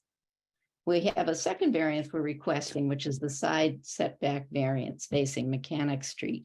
And basically the reason for this request for relief is that on this triangular parcel, we want the building to be close to Granite Ave and to the expressway, because we want to keep the height of the building away from the residential area. If you don't have this setback relief on the Mechanic Street side, you do have to push the building back in the direction of the rear residential neighbors on Mechanic Street. So it's a balancing test. We feel that the design is better for the neighborhood, has less impact this way than it would if you had to push the bulk of the building back towards the rear neighbors on Mechanic.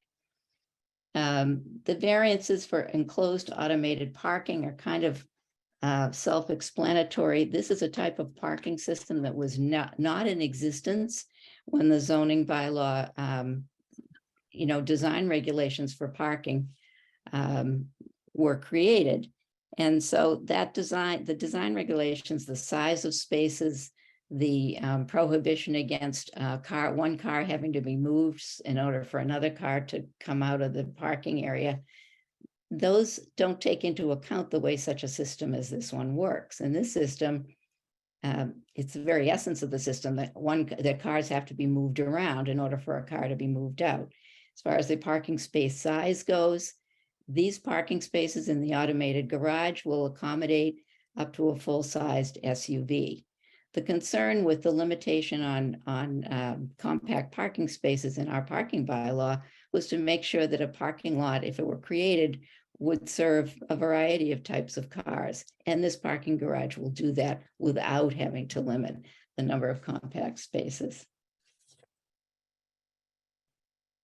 And then finally, we have the entrance across the sidewalk for the commercial spaces, ground level spaces. That requires a variance, is not allowed by our bylaw. The justification here again is to try to create the maximum amount of off-street commercial parking in order to keep parking off Mechanic Street. And the design requiring driving across the sidewalk is the same design that's used by the residences on Mechanic Street already. This is a very small parking area for 6 cars. It would be quite similar to a residential driveway, except that here the cars are parked side by side. The driveway, they'd be end on end, but in any case, the cars have to exit the residential driveways across the sidewalk. This would not be any more dangerous or have any worse impact. That's a quick summary of the justifications based on the characteristics of this site for a variance. There are 3 legs that have to be proven for a variance. The second one is no substantial detriment to the surrounding area. And we've talked about some of those issues tonight. We talked about them a lot before the planning board last year because site plan review relates to many of those issues of impact on the surrounding neighborhood. We've provided a traffic study. It's been peer reviewed. We provided a shadow study for each season of the year. And I would point out on the shadow study, what we need to keep in mind is that a 45-foot high 4-story building can be built as of right on this site. And that would cast essentially the same very limited shadows that we showed you in December. So the fact that there is a limited amount of shadow impact in December isn't related to the relief that you're being asked to grant here. It's related to the fact that any new building that's built even to the allowed heights is going to cast that tiny amount of additional shadow on the darkest days during December. We didn't talk about it here tonight, but we've produced lighting studies that show that there's very little lighting dispersal away from this site. We've reviewed that with the planning board, made some adjustments, and we had satisfied the planning board that the lighting would not have an undue impact on the neighborhood from this building. We've also produced detailed engineering plans, including a stormwater management plan. Again, that's gone through a review process with the peer review engineer and with the town engineer and with the Department of Public Works. Smaller changes that were requested, all have been made, and those plans have been approved by the town. We did provide a construction management plan. We didn't talk about that aspect of things tonight, but that plan was reviewed with the Department of Public Works and the town engineer and modified according to any requirements that they felt should be imposed. And all of those studies were submitted to you in our, prior to our first hearing, and are, they're fairly detailed and worth looking at, although it takes a while to go through them. Finally, there's a sort of odd issue with this site, which is that one portion of the lot, not a very large part of it, is in the residential district. It's what you would call a split parcel. And there have been decisions, including an very recent appeals court decision on these split lots. It's kind of a fine point, but the issue is we have a zoning bylaw that says that if you have a lot that's split between 2 zoning districts, that within 30 feet of the dividing line, the less restrictive district requirements apply to the more restrictive portion of the district. The question that has arisen in cases and was decided in this particular appeals court decision, Pinecroft Development, is whether a development in the, can be located, including for parking and purposes like that, on this area that's in the residential district. It's very clear from the case law that the dimensional requirements of the less restrictive district apply to the whole lot. The question was whether you can locate structures or parking areas in that area. And this case determined that you can. And that is what we are doing in this plan. We have a parking area that's in part of that corner. So only goes back about 30 feet from the tip of the triangle here. It's just another smaller aspect of the cases that are applicable to this particular site. Third criteria for a variance is a showing of hardship. I guess what I would point out there is that the small buildings on this development parcel have remained essentially unchanged since the 1800s.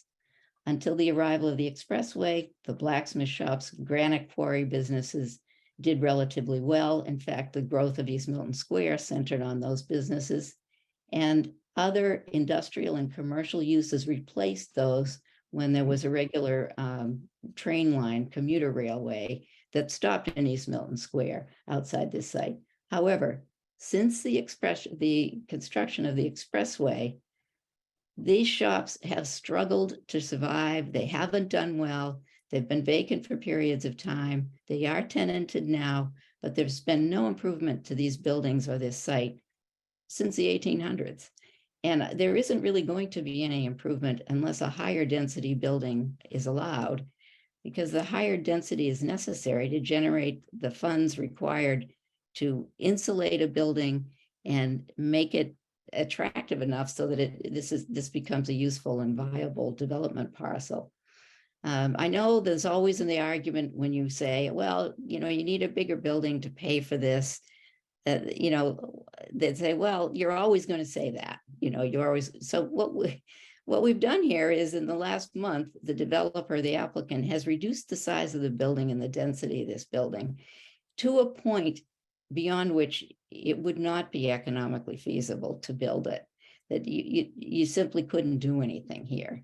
I do believe that without the zoning relief requested in this application, this parcel will continue to be underutilized and difficult to improve.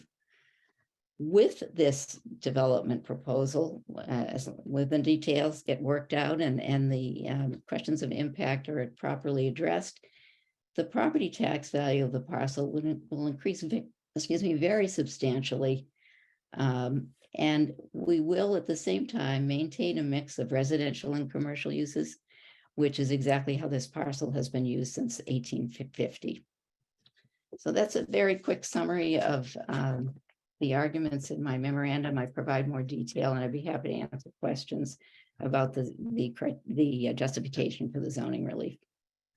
Great, thank you, Mrs. McKettrick. I thought your written materials were outstanding, and I appreciate your summary for the public. For the record, let me just ask Mr. Mullins, do you have any questions of Mrs. McKettrick regarding?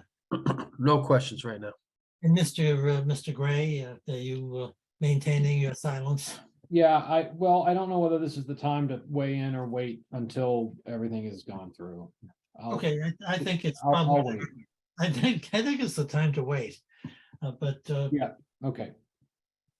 So Marion, do you have any additional evidence or materials you want to submit? And if not, I don't have anything additional. I just ask Tony Shao, Jason Plord, if there's anything else they want to add, but to what they've already said. I assume they've pretty much said their piece, but. okay. No, I don't have anything further. I think you summarized it really well. Yes, I agree. Okay, so we're at that stage, Marion. Let me just ask you, and I'll ask my colleagues here for their comments on the zoning issues generally, and whether it's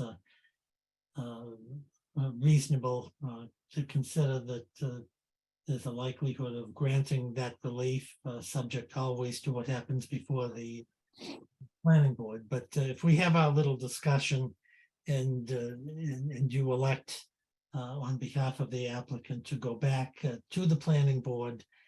Could you just help us, because we're not familiar with the timing of planning board issues, when you'd expect to file your application, and how long do you think it would take the planning board to review your redesign project and to comment on it, and presumably then when they finish their work and presumably issue some type of site plan for the project after hearing from not only the neighbors but all other interested persons, and including town boards and the like. Then it would come back to us for definitive rulings on the zoning. So can you just help us? So as what I would anticipate is that most of the material that we will be submitting, we would submit to the planning board for this second site plan approval application. We already have. We've done some, the revisions that we've submitted to your board. They have extensive materials which I would incorporate into the application from last year. And so I expect that we would prepare the application within a week or so, or as soon as we possibly could, after your discussion tonight, if we are encouraged to do that. I understand you're not going to make a final decision tonight, but we'd like to get some understanding of where you are on the zoning relief likelihood, I guess, of granting it if we can satisfy whatever questions have arisen this evening. The planning board has to, when you file an application for site plan review, they have to hold a hearing within a month. And they have spent an awful lot of time reviewing this application already. I mentioned to you that at the end of their last process, after the close of the hearing, we didn't have a chance to comment on it. They talked about density of 26 units rather than the density we had proposed. I believe that they will be interested in discussing this reduced application. And I can't say for sure how long it will take, whether we'll have one hearing, whether we'll have two hearings. There'll certainly be public input at that point. But I would say that the planning board site plan hearing should be held within a month after this meeting, or let's say a week from today when we file our application. I haven't talked to the planning director about how that looks.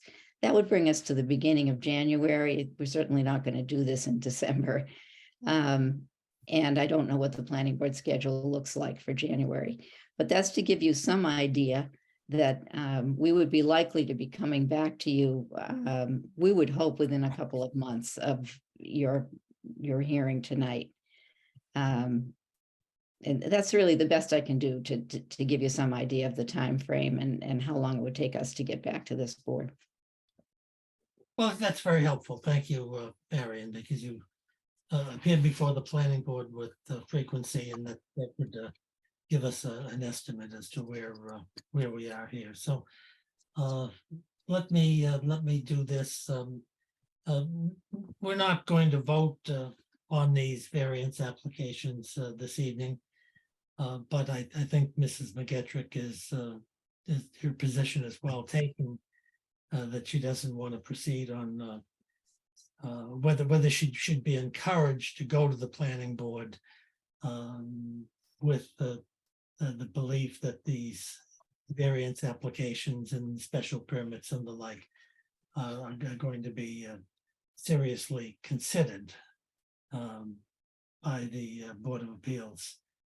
So, without being definitive in our discussion, Mr. Mullen, do you want to address that issue of whether it makes sense and it's reasonable to let the applicant understand that the zoning relief is going to be seriously considered and not considered a waste of time to proceed further?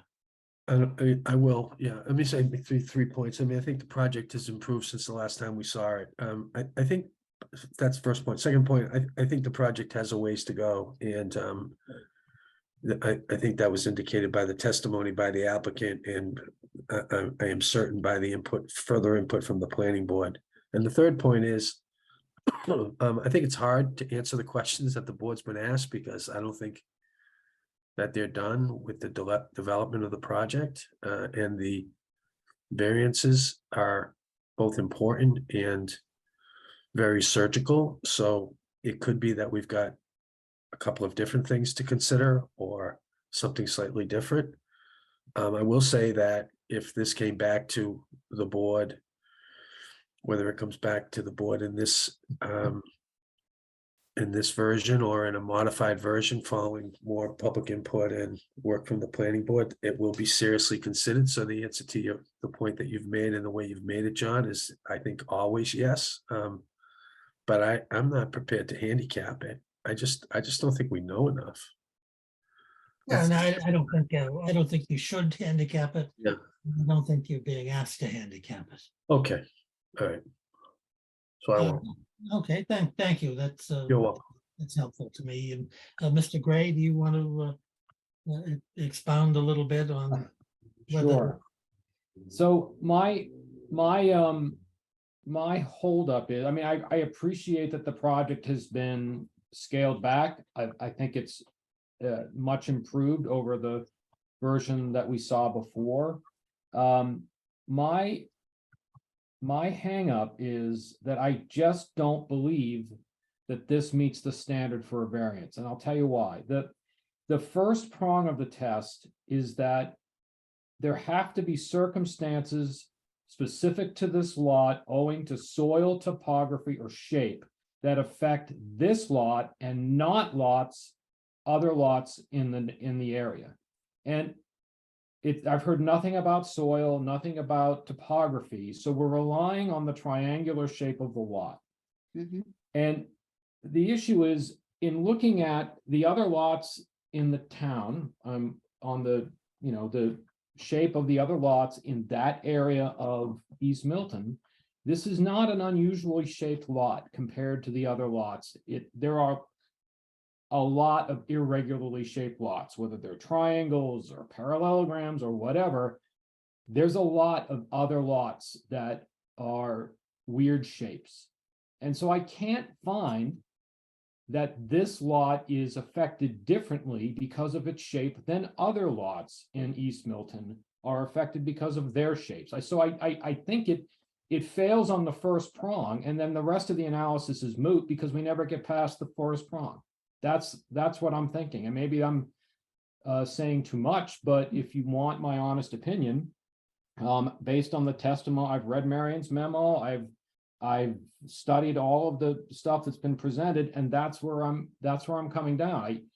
I assuming you could pass that prong, I have not seen any actual evidence submitted of the substantial hardship, apart from Marion's comments tonight about representations, but there's been no evidence in the record of the substantial hardship that would result from a literal enforcement of the bylaw.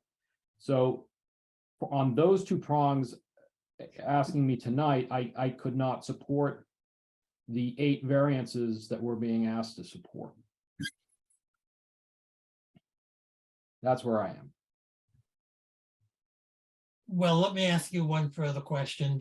Are you suggesting that you think that the project going back to the planning board for additional review, consideration, revision, whatever, is futile as far as your judgment is on the zoning? I'm always, of course, I would love to, I'm always in favor of getting more input from the planning board and having more details on the project. I also don't want to, I am mindful of the resources of the planning board and all of that. The planning board sent it to us because we needed to approve the variances before going forward. That was kind of my understanding. And so I'm trying to get an answer for the applicant on the variance issue. And I'm telling you that tonight, based on the evidence, I can't find that we've met the first prong of the variance of the variance standard in chapter 40, section 10, 40A, section 10. So that's, maybe there's additional evidence that could persuade me. I don't know if that's going to come out of the planning board or not, but I don't even reach the rest of it because I fail at that beginning step. Well, okay. I don't know how the rest of the other, maybe my fellow board members can tell me I'm blowing smoke, but that's kind of how I'm feeling after the two hearings so far. Okay, well, you're entitled to that opinion, and with Marion hears it, then can just judge it accordingly. I think what I hear is that you're certainly willing to see what the planning board would do with this application, and perhaps listen to fellow board members and Absolutely. reconsider Yeah. reconsider your present position. Absolutely. I'm not, Okay. we're not taking a vote. I'm not giving a final position. I'm just being honest because I feel like I owe it to everybody of what my thinking is at the moment and where I'm stumbling. Okay, well, let me suggest to you what my feelings are without indicating how I'd act on this application for variances. Number one, I'm thrilled that everyone associated with this project, the applicant's expert witnesses, Mrs. McGetrick, the East Milton Neighborhood Association, the folks who spoke individually but were members of the association, have been participating in this process in good faith. I think that's really important, and I applaud the applicant for making substantial changes to this project so that it can continue the process of permitting, obviously with no guarantees. I think that's really important here. I think that the planning board is going to be very helpful to the Board of Appeals on some of the issues that may affect the variance decisions. And I'm be delighted to get their independent viewpoint, and all of the neighbors and the association will have the opportunity of attending the planning board meetings and participating. With respect to the zoning, I think we need a reality check. We have a site here that I think is undisputed, that has remained unchanged since the 1800s. The uses that are presently there are inferior at best. I actually recall a few years ago a matter coming before the Board of Appeals on this project where somebody was telling fortunes in part of one of the residences here and was looking for a permit. I think you have to look at this project in a broader perspective than applying rigid rules of construction of variances. Our Milton ordinance, zoning ordinance, is in shambles and is taking years to update. We have, Marion sets forth in her proposals, in her comments, I think 10 studies have been done of this particular area. And the zoning of this area has not changed one bit since the 1960s. If you want to apply the 1960s to construction projects in 2020 with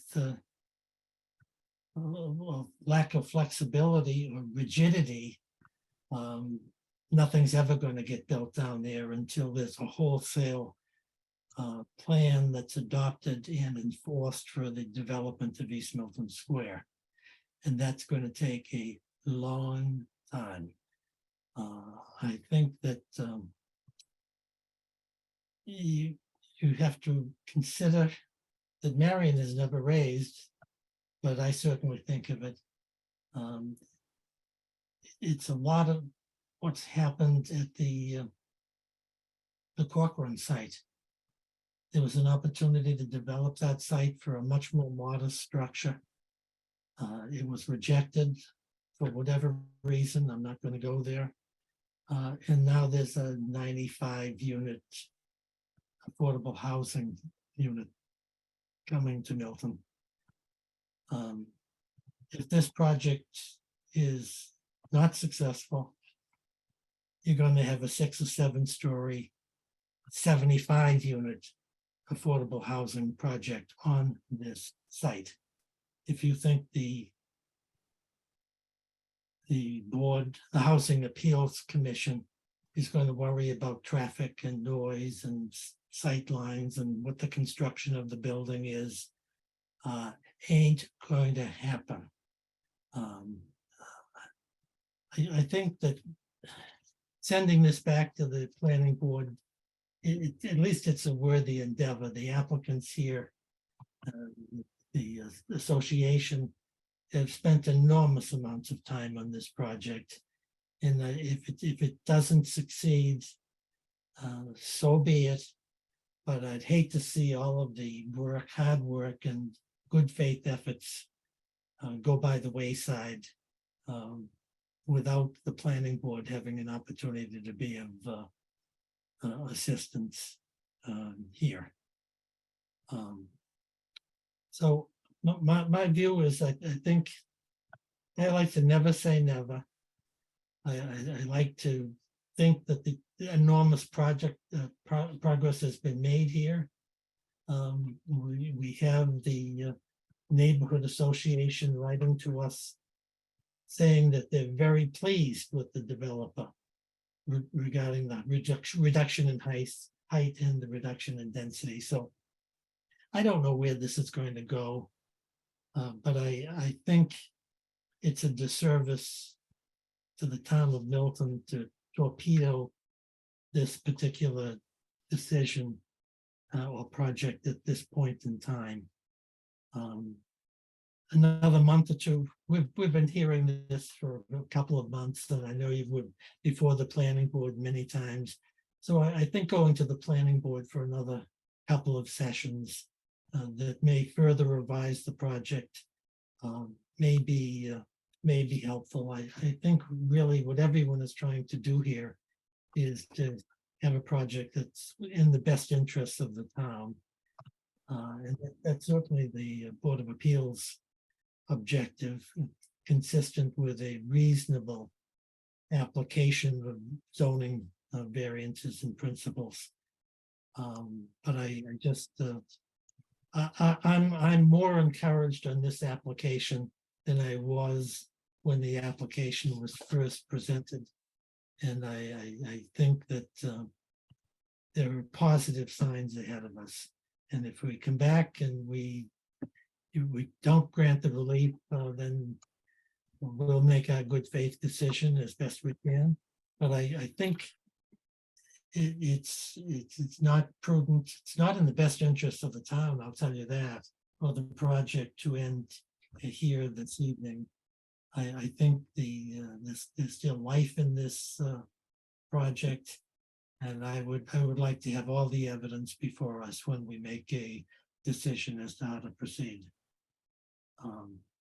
So my position is that I'm encouraged, as is the association, at the progress that's been made, and I'd like to see what the project looks like when it comes out of the planning board, and then I do not anticipate lengthy hearings before the Board of Appeals, but I think at that point in time, we'll have all of the evidence and be able to resolve this matter one way or another, and that's probably in February and March. So I don't know whether that's helpful or not, Mrs. McGettrick, but I think that's a fair reflection of how the board feels. And my suggestion is that you can weigh what the board has indicated with your clients and your experts, and my suggestion is that if you think you need 2 months before the planning board,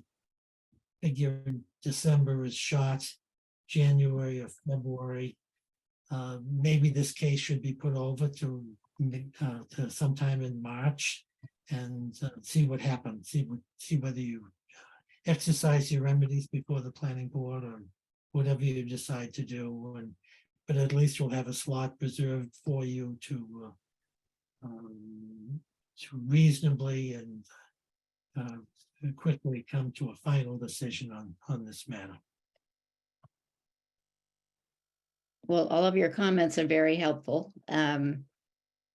I would say that, well, you're going to have to select a continuation date.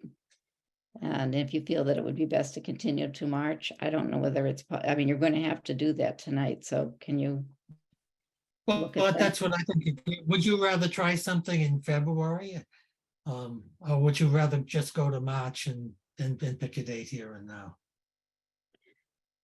Well, the only reason to push it forward back to February would be if we set a continuation date and we're not ready at that point, it's just a matter of opening the hearing and continuing it further. Is that correct? Yes, that is correct. So how about mid-February? It's maybe too optimistic, but I really would hate to see everybody just sort of sitting on this for a month. Okay, I mean, I don't. And then we would continue it until March if it turns out we're not going to be completed with the planning board at that point, or we need more time for some other reason.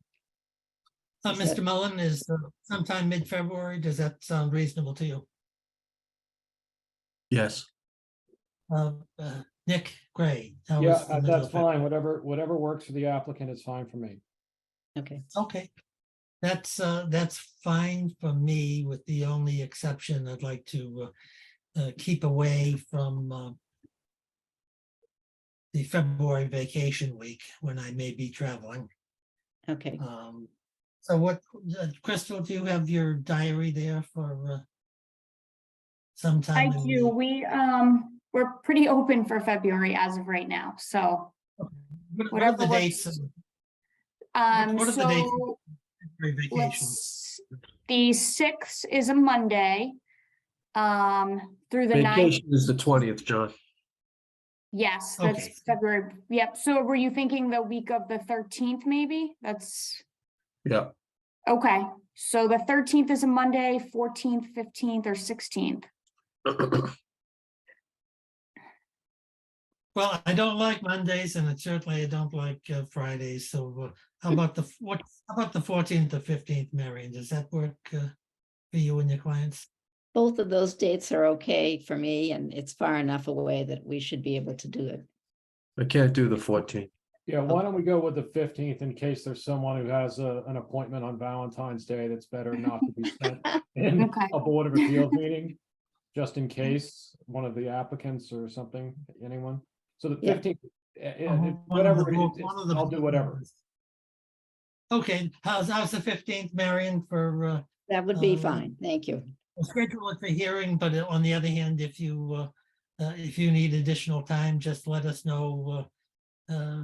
If you can, 4 or 5 or 6 days before that, then we'll kick it over to some other mutually convenient date.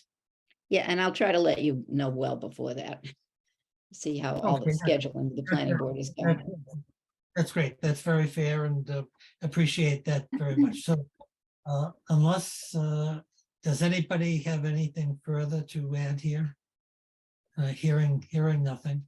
We're going to continue this particular hearing over to February 15th, 2023 at 7 p.m. in the evening. And look forward to hearing from Mrs. McGettrick, and wish you and your client good fortune before the planning board. Yes, and if I could just add, please, Mr. Leonard, there is some information that's been requested tonight by the Board of Appeals, some of which we may be able to provide. So this is still an open, hearing, and to members of the public and of course to the board. We will try to send that information along to you whenever we have it. And I think this, all of this information is being posted on the town website for this hearing. And that Yes. would continue to be the case, so everybody should keep checking the website to see if there's any new information. Hopefully there will be. Thank you. Yeah, spoken like a former chairman of the Board of Appeals. That's well taken. And the only other thing I'd request is that if there are significant variations in any of the materials that you've filed with us, and they get changed before the planning board, that you just file those with Crystal so that the board would be aware of the status of the project as it's proceeding with the planning board. Yes, of course. Thank you. Great. So with all of that, thank you for appearing. Thank you for your good humor and your patience. We're over to February 15th, 2023 at 7 p.m. And I guess I wish everyone the best of holidays and a healthy and happy 2023. And we wish you the same. Thank you. Thank you very much for your time. Thank you. Good night. Thanks, everyone. Good Hard to say Thank those you. words, but it's- Thank So you. thanks a lot. See you on the 15th of February. Yes. Yes, thanks. We're adjourned. Thank you.